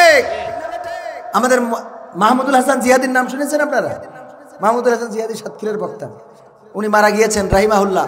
উনি একটা আলোচনায়, আমি মানে অনেক আলোচনা ওনার শুনেছি, একবার এক আলোচনায় শুনলাম উনি বলতেছে যে মাহফিল করে বাড়ি যাচ্ছে, তখন মোটরসাইকেলে মাহফিল করতো, তো যাওয়ার পথে দেখে রাস্তার পাশে একজন প্রকৃতির কাজ সারতেছে, প্রকৃতির মানে পায়খানা ফিরতেছে।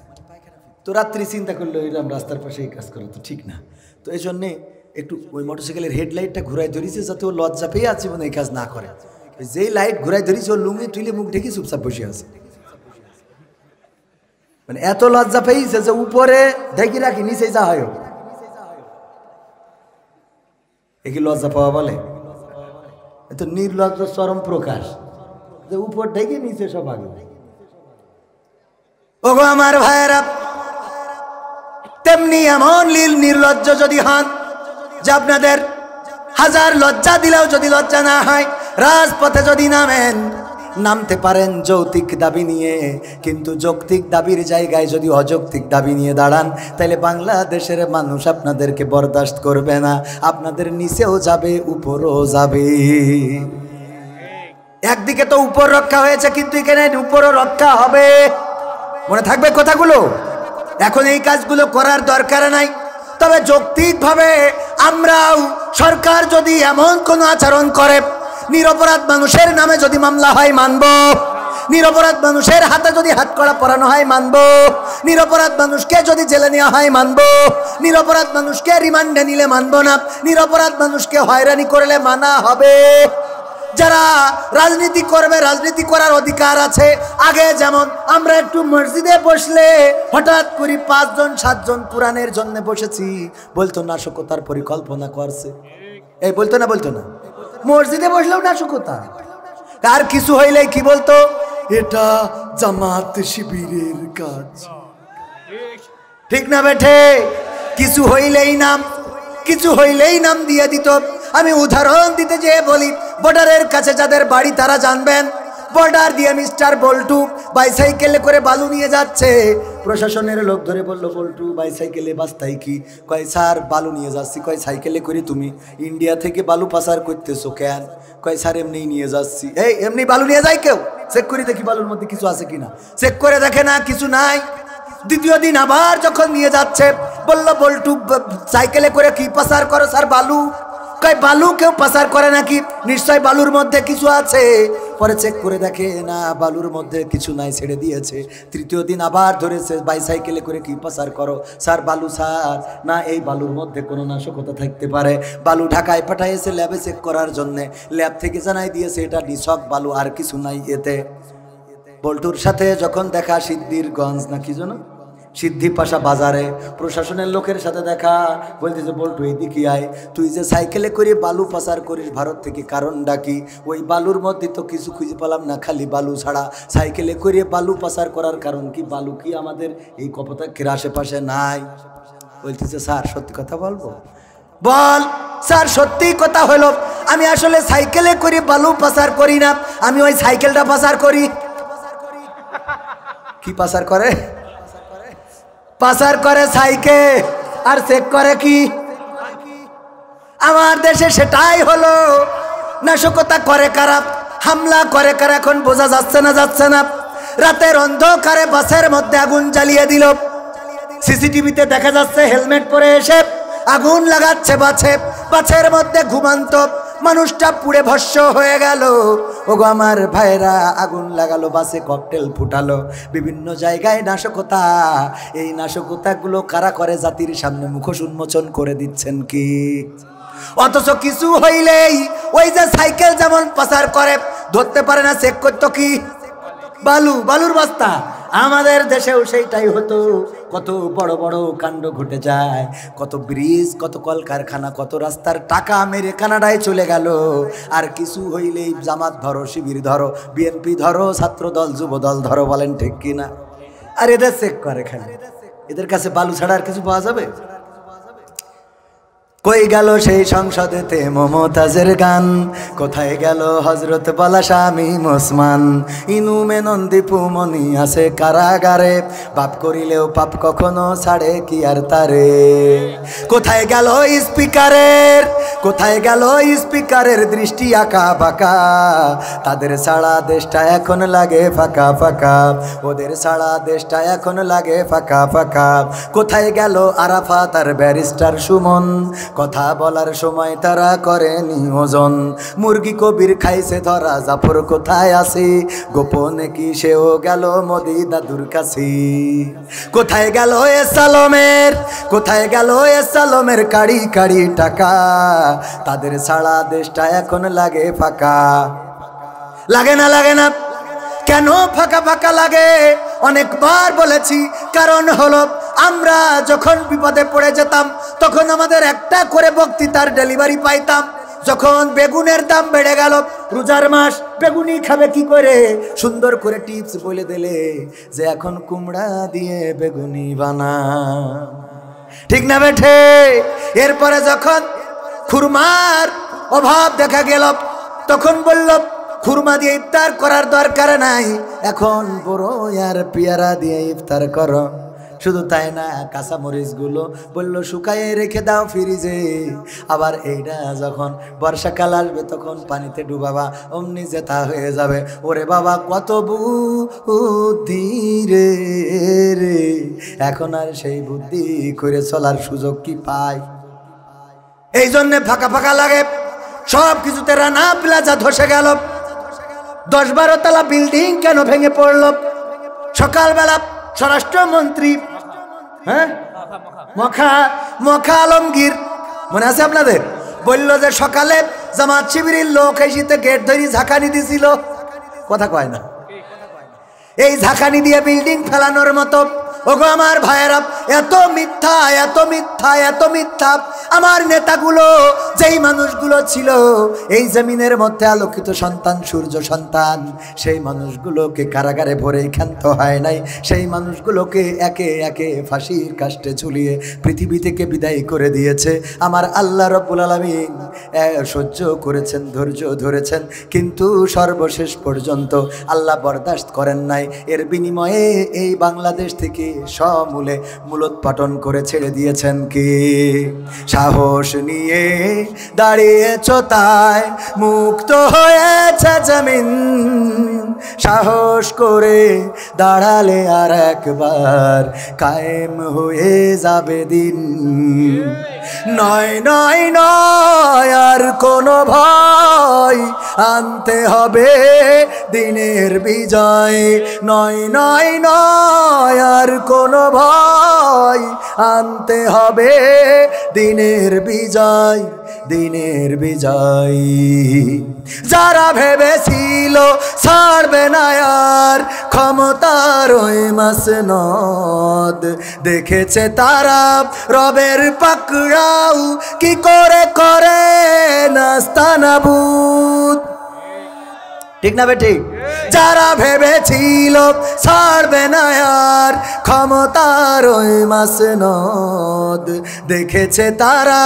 রবের পাকড়াও কি করে করে নাস্তানাবুদ তাই নয় নয় নয় আর কোনো ভয় আনতে হবে দিনের বিজয় দিনের বিজয় মানুষের সাথে যারা করেছে দুশ্মনী করেছে বাড়াবাড়ি দেশের বুকে তাদের হয়নি তো জায়গা যেতে হলো মামার বাড়ি মানুষের সাথে যারা করেছে দুশ্মনী করেছে বাড়াবাড়ি দেশের বুকে তাদের হয়নি তো জায়গা যেতে হলো মামার বাড়ি তাই নয় নয় নয় আর কোনো ভয় আনতে হবে দিনের বিজয় দিনের বিজয় কাবা রক্ষাই যেই মহারব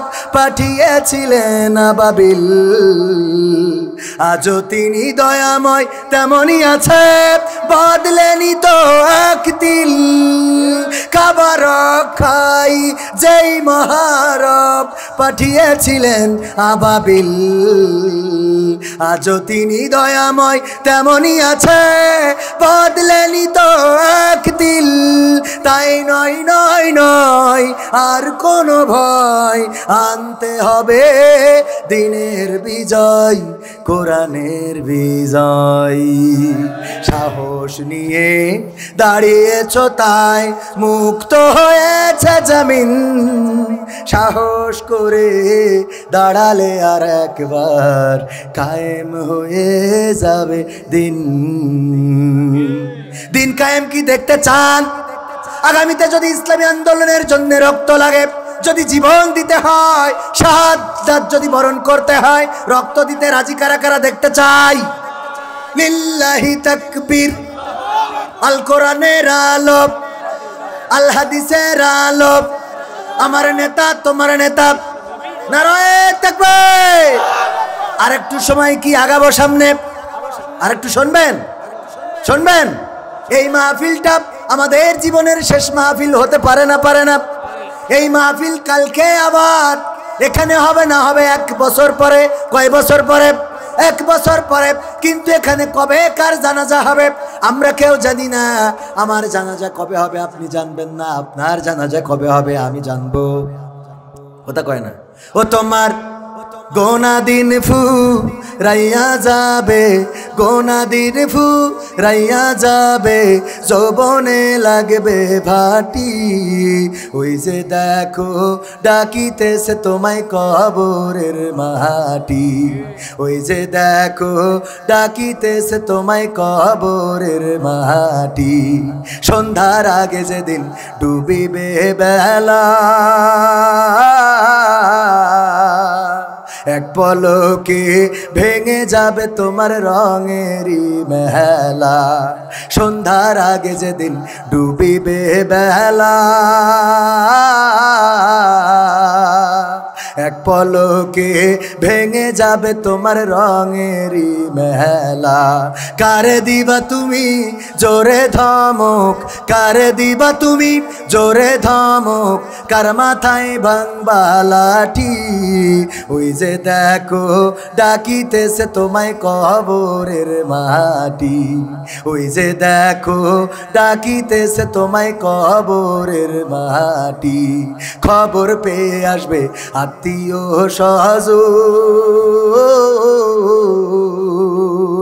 তোমারই চার পাশে বৈশা তারা করিবে ক্রন্দন।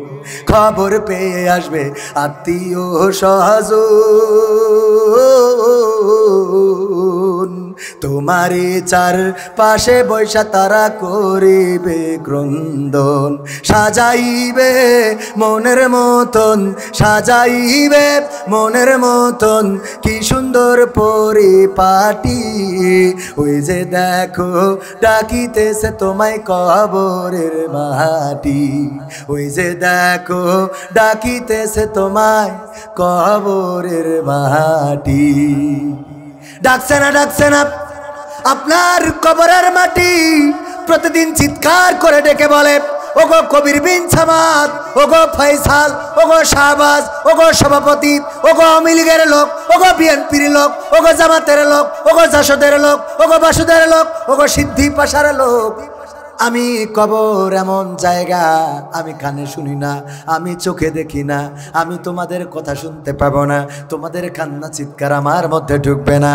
ওগো মানুষ, আমার মধ্যে আসার আগে তুমি তোমার আমলটা ভালো করে আনো, কারণ আমি এমন একটা ঘর যেই ঘরের মধ্যে সাপ বিচ্ছু দিয়ে ভরা থাকবে, যেই ঘরের মধ্যে অন্ধকার থাকবে, কোনো আলো থাকবে না। এই ঘর আমি যদি ভালো আমল নিয়ে আসো তাইলে আমি কবর তোমার জন্য প্রশস্ত হয়ে যাব, আর যদি খারাপ আমল নিয়ে আসো তাইলে আমি তোমার জন্য এতটাই সংকুচিত হয়ে যাব, আমি কবরে চাপ দেব, তোমার এক পাশের পাঁজরের হাড় অপর পাশের পাঁজরের মধ্যে এইভাবে ঢুকে যাবে। সেই কবরের প্রস্তুতি নেওয়ার দরকার আছে না নাই? আপনি মারা গেলেন, সব পড়ে থাকবে। কবির বিন সামাদ যদি কালকে মারা যায়, আজকের মাহফিলের টাকাটা, আজকের হাদিয়াটা কি খেয়ে যেতে পারবো? না, পারবো না। মৃত্যুর জন্য কি কোনো বয়স লাগে? লাগে? রঙ্গরসের দিন ছিল আমার একদিন, রঙ্গরসের দিন ছিল আমার একদিন, 12 ঘন্টা বেলায় আমার সন্ধ্যা হইল, পাখি উড়ে যাওয়ার বুঝি সময় হলো, হাই পাখি উড়ে যাওয়ার বুঝি সময় হলো, পাখি উড়ে যাওয়ার বুঝি সময় হলো রে, পাখি উড়ে যাওয়ার বুঝি সময় হলো। শরীরে চামড়া ছিল টান, মিষ্টি সুরে গাইতাম গান, গলার আওয়াজ আমার কত দূরে যাইতো,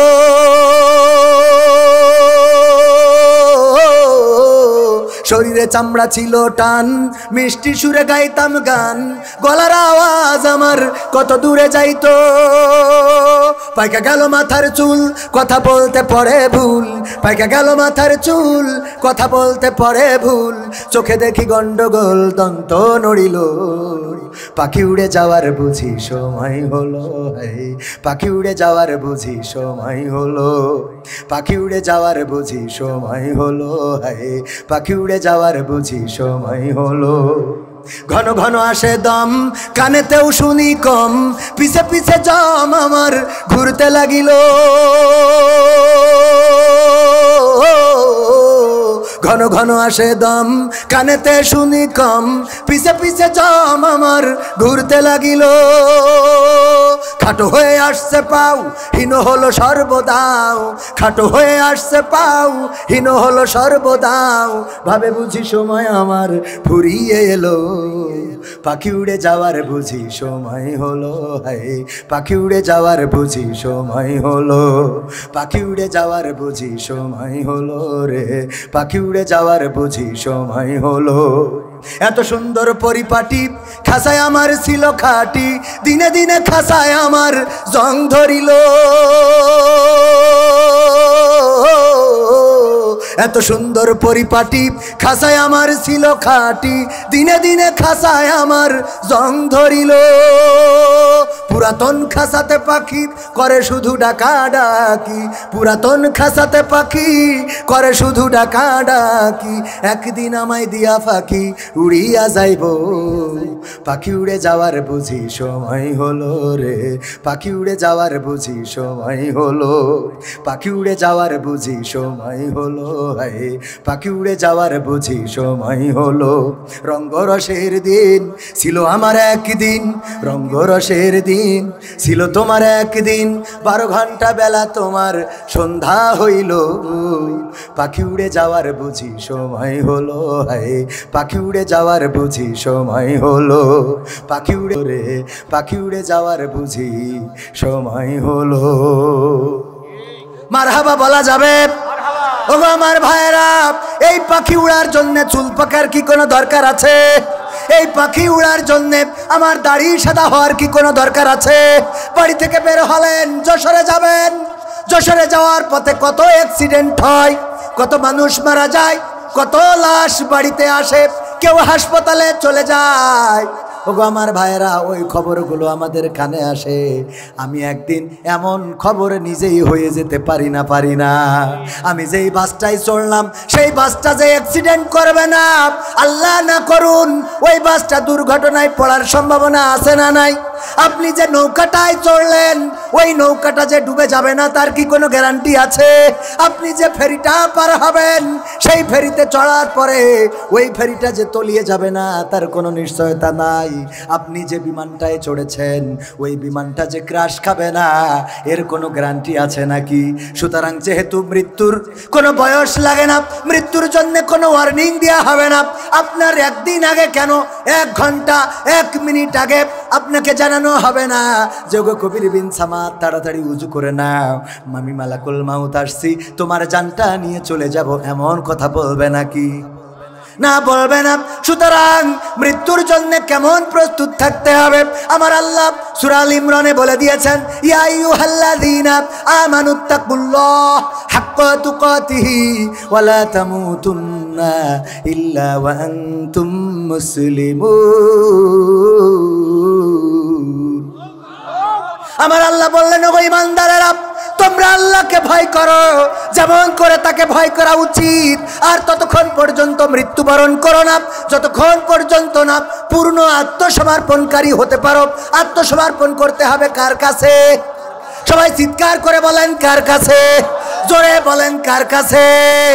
আল্লাহর কাছে। কেমন আত্মসমর্পণকারী হতে হবে?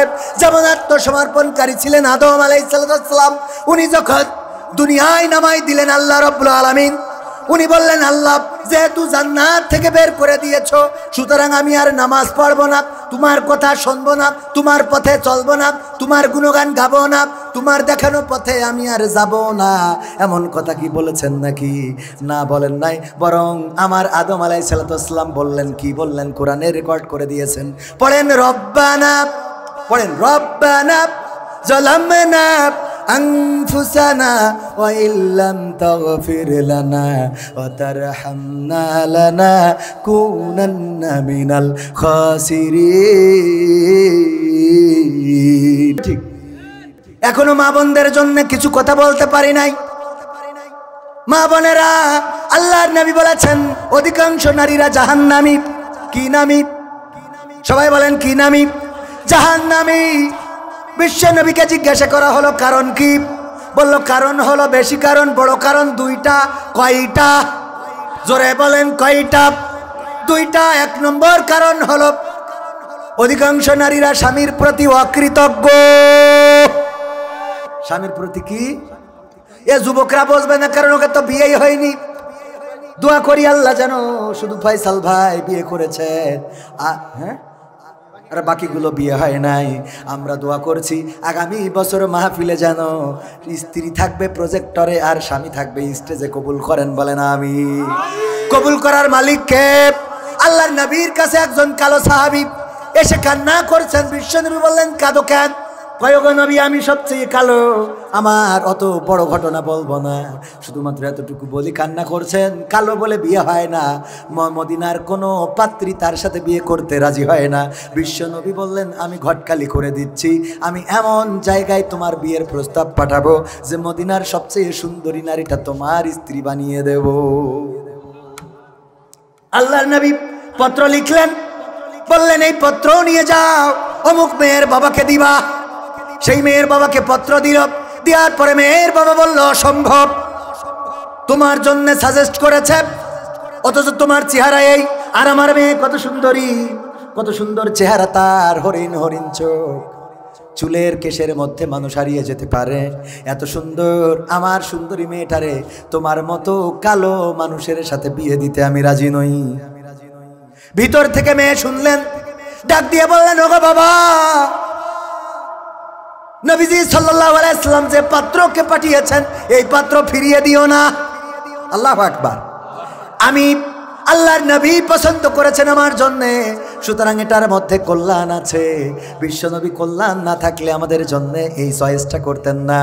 সুতরাং আমরা আল্লাহর দেওয়া সিদ্ধান্ত হিসাবে মেনে নিলাম, ওই পাত্রকে আমি বিয়ে করতে রাজি বাবা, আপনি ওই পাত্রর প্রস্তুতি নিয়ে আসতে বলেন।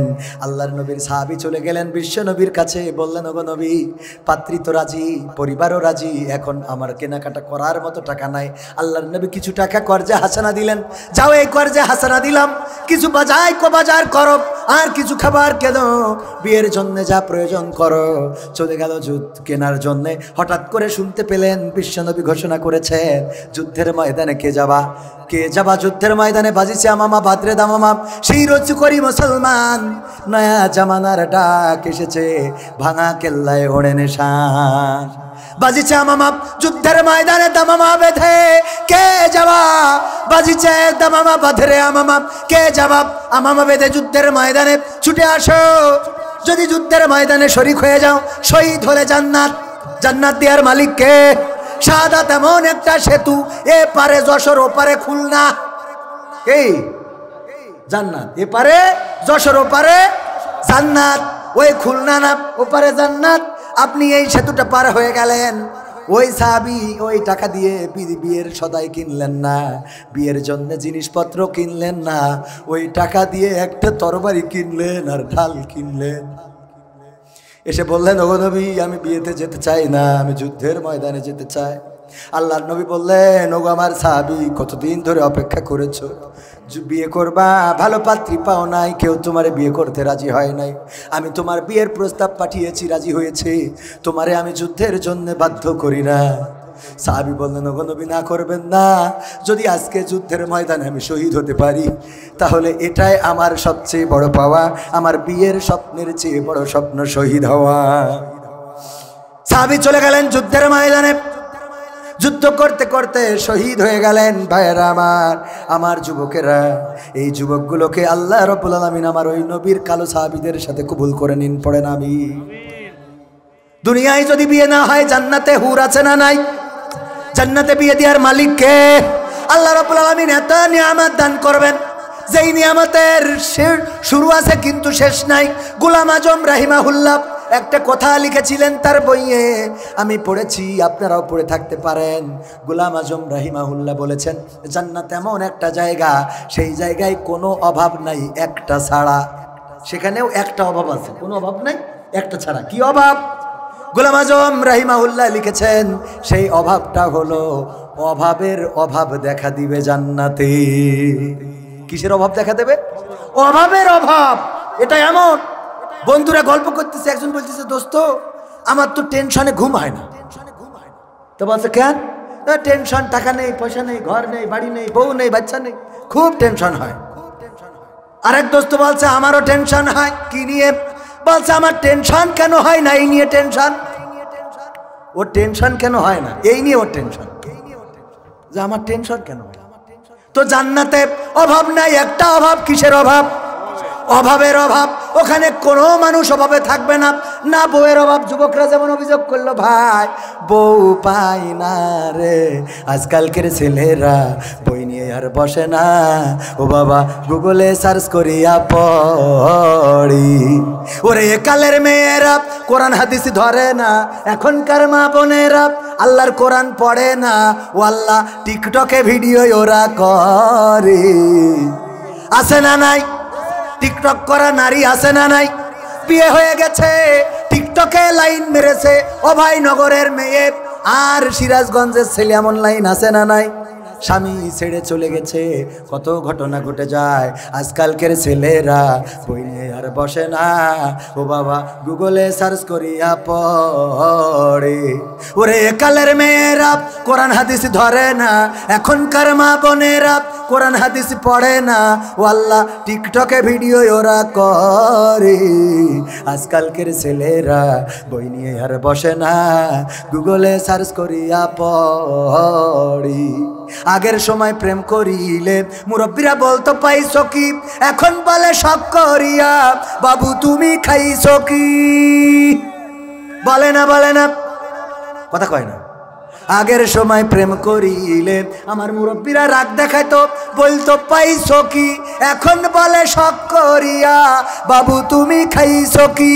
লজ্জা শরম নাই, আইলাম কোন জামানাই, লজ্জা শরম নাই, আইলাম কোন জামানাই, ভবিষ্যৎ দেখি অন্ধকারে। আজকালকের ছেলেরা বই নিয়ে আর বসে না, ও বাবা গুগলে সার্চ করিয়া পড়ি। নতুন করে হয়েছে চালু এখন আবার কোন ট্রেন্ড, পরিচয় করাই দেখি এই আমার গার্লফ্রেন্ড। নতুন করে হয়েছে চালু এখন আবার কোন ট্রেন্ড, পরিচয় করাই দেখি এই আমার গার্লফ্রেন্ড। শরমের মাথা খাইয়া গেছে সব পাগল হইয়া, শরমের মাথা খাইয়া গেছে ওরা পাগল হইয়া, ভবিষ্যৎ দেখি অন্ধকারে। আজকালকের ছেলেরা বই নিয়ে আর বসে না, ও বাবা গুগলে সার্চ করিয়া পড়ে। ওরে এখনকার মা বোনেরা আল কোরআন পড়ে না, এখনকার আমার মা বোনেরা কোরআন হাদিস ধরে না, ওয়াল্লাহ গদ খালি যাইয়ে ঘুরে ঘুরে টিকটকে ভিডিও ওরা করে। আছে না নাই? ঘরে আর উনি হচ্ছে কেনকে ধিনতাপ, ও বাবা এখানেই শেষ না, এখন আবার বুরখাওয়ালা টিকটকার আছে না নাই? ওরা হলো আল্লাহওয়ালা টিকটকার। কি বলা, হঠাৎ করে বাতাস দিয়ে একটুখানি উড়াই দেয়, দিয়ে কি যেন দেখাই, আবার বলে শোনেন একটা কথা। ওরে বাবা কত আল্লাহওয়ালা আছে না নাই? আবার বিয়ে শাদিতে এখন ডিজে কমন হয়ে গেছে, আপনাদের এলাকায় হয় না ডিজে? ওরে বাবা বিয়ের আগের রাতি এমন বাড়ি দেয়, ওর খাট গরম হবে কি আমাদের খাট গরম হয়ে যায়, ঠিক না বে ঠিক? খাট কাঁপি কাঁপি ওঠে, দয়াল তো ওর লাইগারে। আছে না নাই? আমি এইবার এসে কয়েক জায়গায় ঘটনাটা বলেছি। আমার গ্রামে মালয়েশিয়ায় থাকতে মারা গেলেন আমার গ্রামের একজন প্রতিবেশী। অবৈধ থাকার কারণে তার আশেপাশে কোনো লোক নাই, দেখার কোনো লোক নাই, দেশে পাঠাবে কেউ নাই। আমার কাছে কান্নাকাটি করতেছে ফোন করে। আমাদের প্রতিবেশী হওয়ার কারণে আমি ছুটে গেলাম সেখানে, যে দেখি লাশটা পড়ে আসে আশেপাশে কেউ নাই, সবাই পালিয়েছে যেহেতু মারা গিয়েছে। আশেপাশে যারা ছিল তারা অবৈধ, পারমিট নাই, পুলিশ আসলে ধরবে, অ্যারেস্ট করবে। সুতরাং যে মারা গেছে ও মরে যাক, অন্তত আমরা বাঁচি। সত্য ঘটনা বলছি, কসম খোদার, যদি এখানে বানানো কোনো কথা বলে থাকি।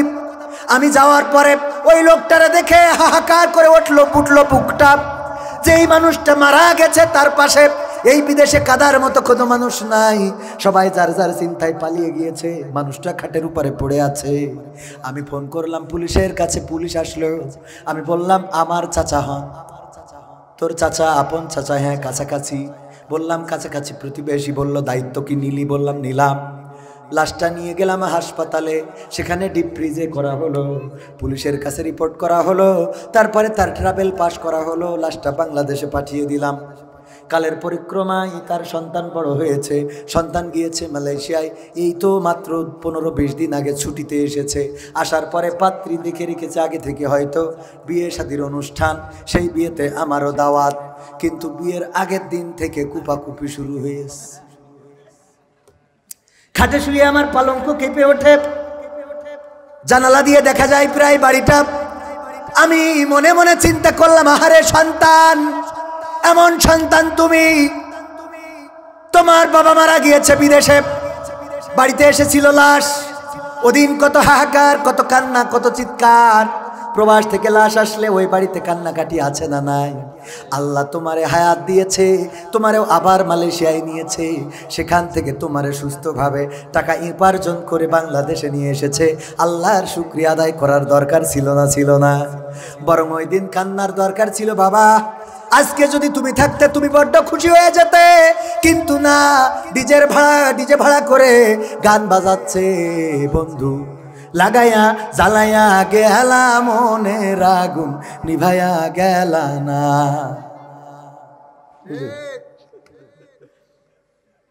আমার মনটাই বলে এই সব বাড়িগুলোতে যেদিন মানুষ মারা যাবে, ওই দিন কোনো ইমামকে জানাজা পড়াতে না দিয়ে নিজের টাকা দিয়ে ডিজে ভাড়া করে আনবো, স্পিকার 3 পিয়ার 4 পিয়ার 6 পিয়ার লাগাই দেব, দিয়ে বলবো দে বাড়ি এইবার। কথা কয় না?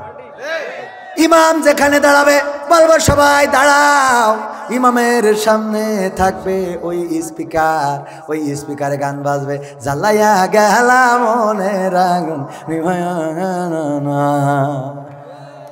এটা দরকার আছে না নাই? তোমার মুসলমানের দিন যদি ডিজে বাজে, তোমার বার্থডে পালনকে কেন্দ্র করে যদি ডিজে বাজে, তোমার পিকনিক আয়োজনে যদি ডিজে বাজে, তোমার গায়ে হলুদে যদি ডিজে বাজে, তোমার বিয়ে অনুষ্ঠানে যদি ডিজে বাজে, তোমার সন্তানের জন্মদিনে যদি ডিজে বাজে, তাইলে তোমার বাড়িতে যদি কেউ মারা যায় ওই দিনও ডিজে দিয়ে পার করা হবে। শুধু তাই না, আমি চাই ওর কবরের মধ্যে একটা ব্লুটুথ দিয়ে স্পিকার লাগাই দেব, যেন ফেরেশতারা বাড়ি শোনে আর কুপান ঝাড়ে। দরকার আছে না নাই? ব্লুটুথ দিয়ে একটা স্পিকার ওর মধ্যে দিয়ে দিতে হবে, দিয়ে হতে বলে দয়াল তোর লাইগারে দয়াল। হ্যাঁ, এগুলো করার দরকার আছে না নাই? ওগো আমার ভাইরা, তোমাকে জাগতে হবে। কোরআনের সাথে যারা করবে দ্বন্দ্ব, তাদের সাথে কবু হবে না আপোষ। হবে? কোরআনের সাথে যারা করবে দ্বন্দ্ব, তাদের সাথে কবু হবে না আপোষ। জেল জুলুম হলেও হবে, জেল জুলুম হলেও হবে, বিবেকের কাছে তবু রব নির্দোষ। আমার রবের কাছে রব নির্দোষ, মহান প্রভুর কাছে রব নির্দোষ। কোরআনের সাথে যারা করবে দ্বন্দ্ব, তাদের সাথে কবু হবে না। কোরআনের কথা যারা বলে যাই আজ, তাদের দমাতে কত ফন্দি, কাউকে ধরে নিয়ে দিয়েছে ফাঁসি, কাউকে রেখেছিল বন্দি। কোরআনের কথা যারা বলে যাই আজ, তাদের দমাতে কত ফন্দি, কাউকে ধরে নিয়ে দিয়েছে ফাঁসি, কাউকে রেখেছিল বন্দি। হক কথা বললে চলে যায় গাব, কোরআনের কথা সইতে পারে না। হক কথা বললে চলে যায় গাব, কোরআনের কথা সইতে পারে না। জানি না তাদের আমাদের পরে কেন এত আক্রোশ। আক্রোশ আছে না নাই?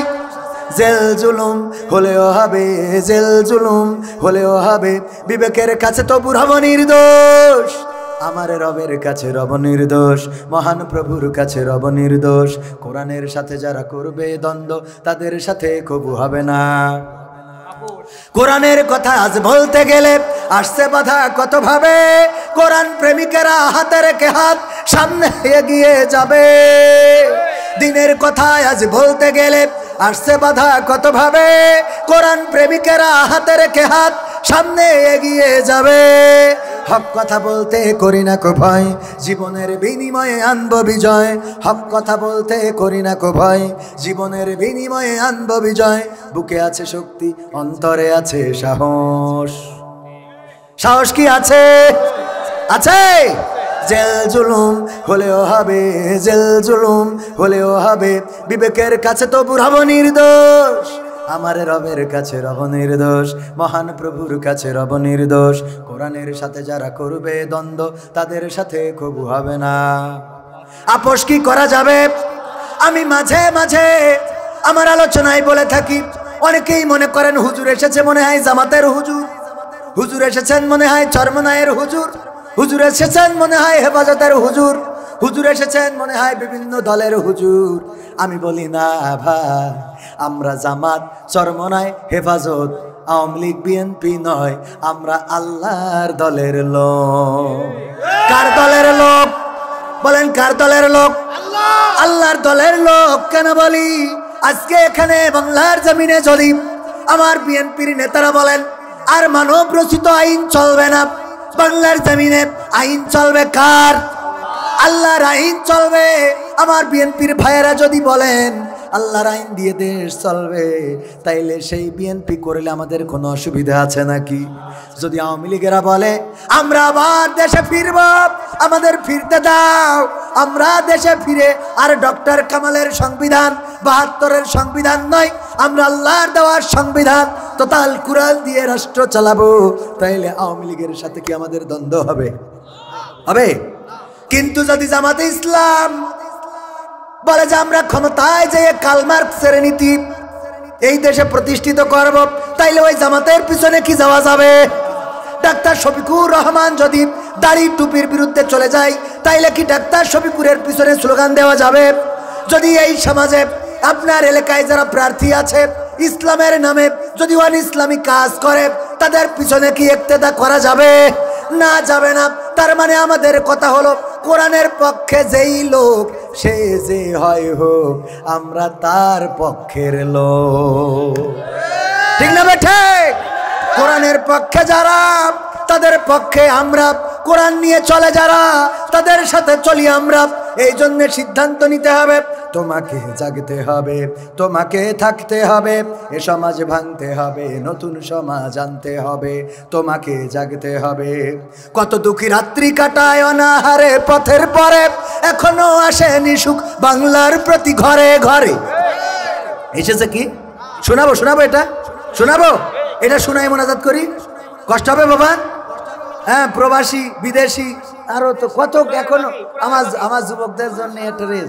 হ্যাঁ, তুমি যার লাগিয়া এমবি ভরো তার তো বাটন ফোন। এরম যুবক আছে না নাই?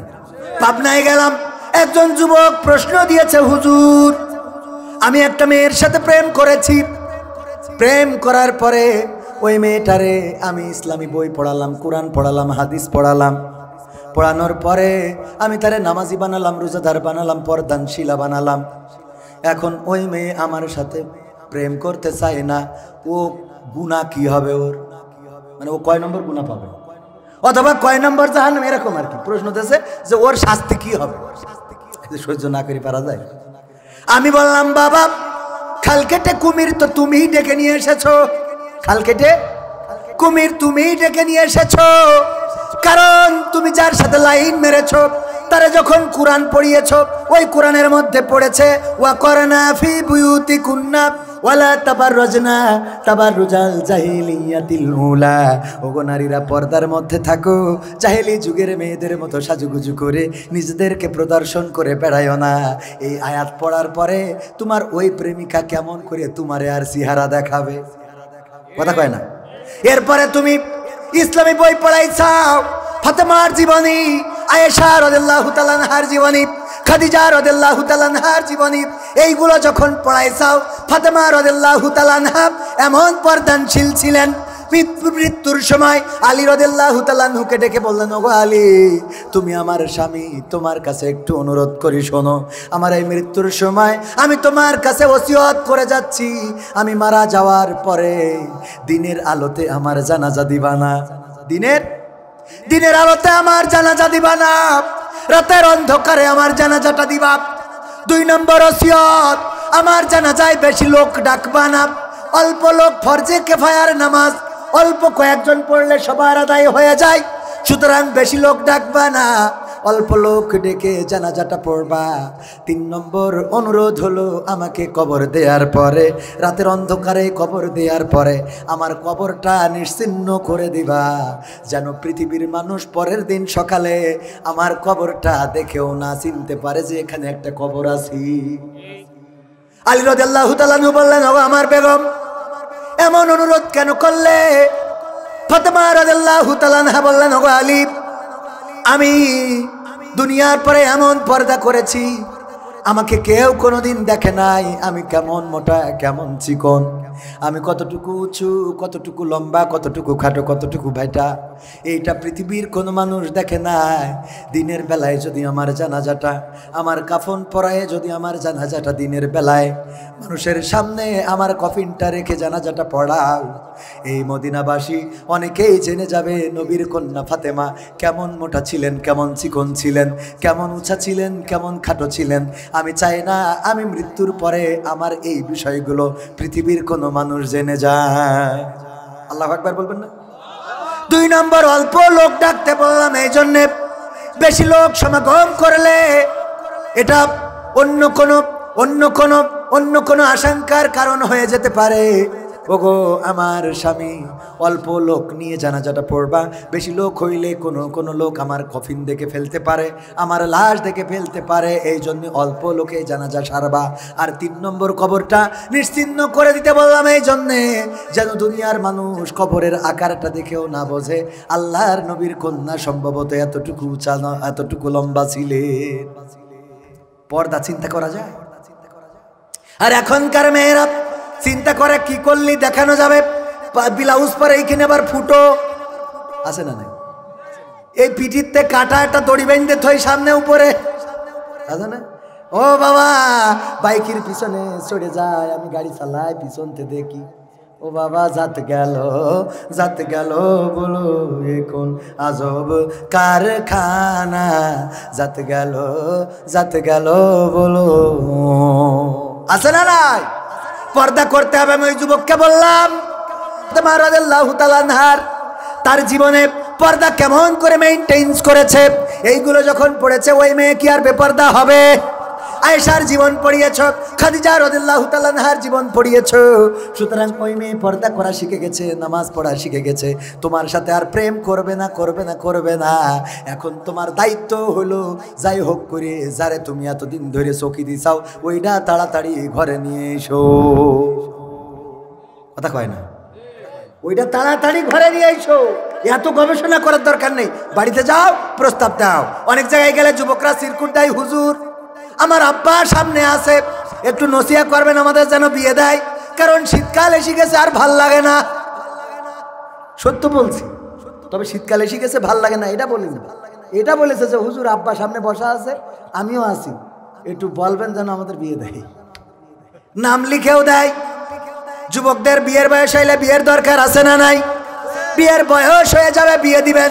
যারা বলেন প্রতিষ্ঠিত হওয়ার পরে বিয়ে দেব, তারা ওই যে একজন যুবক ছিল, বাবাকে বলতেছে, বাবা ছোট ভাইকে কি বিয়ে দিলে হয় না? বলছে, তোরেই তো এখনো বিয়ে দিলাম না, তোর ছোট ভাইয়ের কেমনে দিই? কয় এই কথাটা তো কোনোদিন জিভের আগায়ও নিয়ে আসো না। এইভাবে বুদ্ধি করবে কি? আপনি আবার আর একটা বিয়ের বুদ্ধি করেন না, যেটা আছে ওটা নিয়ে থাকেন। হ্যাঁ আছে, ওনার যেটা হয়েছে ওই পর্যন্ত থাক। আল্লাহ কবুল করুন, বলেন আমিন। আমার যুবক যারা এই যুব সমাজের, এই সিদ্ধি পাশাব যুব সমাজের যে যুবকগুলো আছে, এই অঞ্চলের যত মা বোন আছেন, অনেকের মেয়ে বিয়ে দিতে পারছেন না, ভালো চাকরিজীবী সন্তান খোঁজেন, চাকরিজীবী ছেলে খোঁজেন, পাত্র খোঁজেন। চাকরিজীবী ছেলে মানে অকম্মা ঢেকি, আর 2 নম্বর হইল চোর। কথা কয় না? এদের আপনি উপজেলায় যাবেন, যেই দেখবেন সরকারি চাকরি করে, আপনি গেছেন জন্ম নিবন্ধন কার্ডের জন্য বা অন্য খোঁজে, ওর মনে হয় যে বাড়ি বোর সাথে ঝগড়া করে এসে বসে গেছে। কথা কয় না? ভালো করে কথা বলেন। আরে মুড মেশান। হ্যাঁ, সরকার টাকা দিচ্ছে এনে কেলাই পড়ি থাকার জন্য, আছে না নাই? 1 নম্বর হলো অলস অকর্মা ঢেকি, তারাই করে সরকারি চাকরি, পুরাই খোঁজে সরকারি চাকরি। দেখেন আবার মানে চোর কেন বললাম, সরকারি যত প্রজেক্ট আছে ওইগুলো যদি দেশে ঠিকভাবে দেওয়া হয়তো, আমার দেশ সোনার দেশে রূপান্তরিত হইতো। যা আসে সব মেরে কেটে ভস্য করে ধুয়ে দেয়।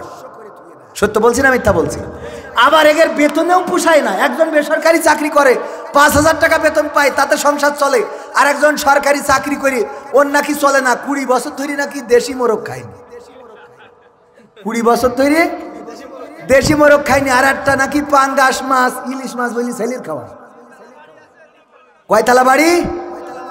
তার মানে এরা যে ভণ্ড, প্রমাণ পাইছেন? এরা মুখী যা বলে কাজে তা। আরে বাবা, তুই 20 বছর ধরে মুরগি খাসনি, তাহলে তোর মতো অলস কেউ থাকতে পারে? আমাদের গ্রামের পাগল ছাগল মহিলারাও তো অন্তত 20-25টি করে মুরগি পালন করে, আছে না নাই? আপনি যার বাড়ি যাবেন মোরগ আমারও আজকে জবাই করে খাওয়া হয়েছে। তুমি শিক্ষক, তুমি হয়ে গেছাও, তুমি মুরগি পুষতে পারবা না, তুমি হয়ে গেছাও। বুঝে নেন কি হয়ে গেছে। সত্য না মিথ্যা? এলো মিথ্যাবাদী। এই মিথ্যাবাদীরা দেশকে অরাজকতা করে দেশের পরিস্থিতিকে ভিন্নভাবে উপস্থাপন করতে চায়। এতদিন মনে হয়নি যে ও মুরগি খায়নি, 20 বছর পরে মনে পড়ি। ও 20 বছর ধরে মনে হয়নি, 20 বছর পরে মনে হয়েছে যে মুরগি খায় না। আর একজন পাঙাশ মাছ খাওয়ায়, আবার ওই সাদা পাথরে যায় পিকনিক করার জন্য। এই সব মিথ্যা বাদ দেন। সরকারি চাকরিজীবী আপনি দেখেন, এহকাল পরকাল হারাবেন, 2-1 বাদে, সব না। গড়ে আবার সবাই খারাপ না, কিছু ভালো আছে না নাই? প্রাইমারি স্কুলগুলোতে কি লেখাপড়া আছে? আলিয়া মাদ্রাসাগুলোতে এখন কি আগের মতো লেখাপড়া আছে? বুকে হাত দিয়ে বলেন, যদি কোনো ছাত্র থাকেন বুকে হাত দিয়ে দাঁড়িয়ে বলেন যে না হুজুর আছে।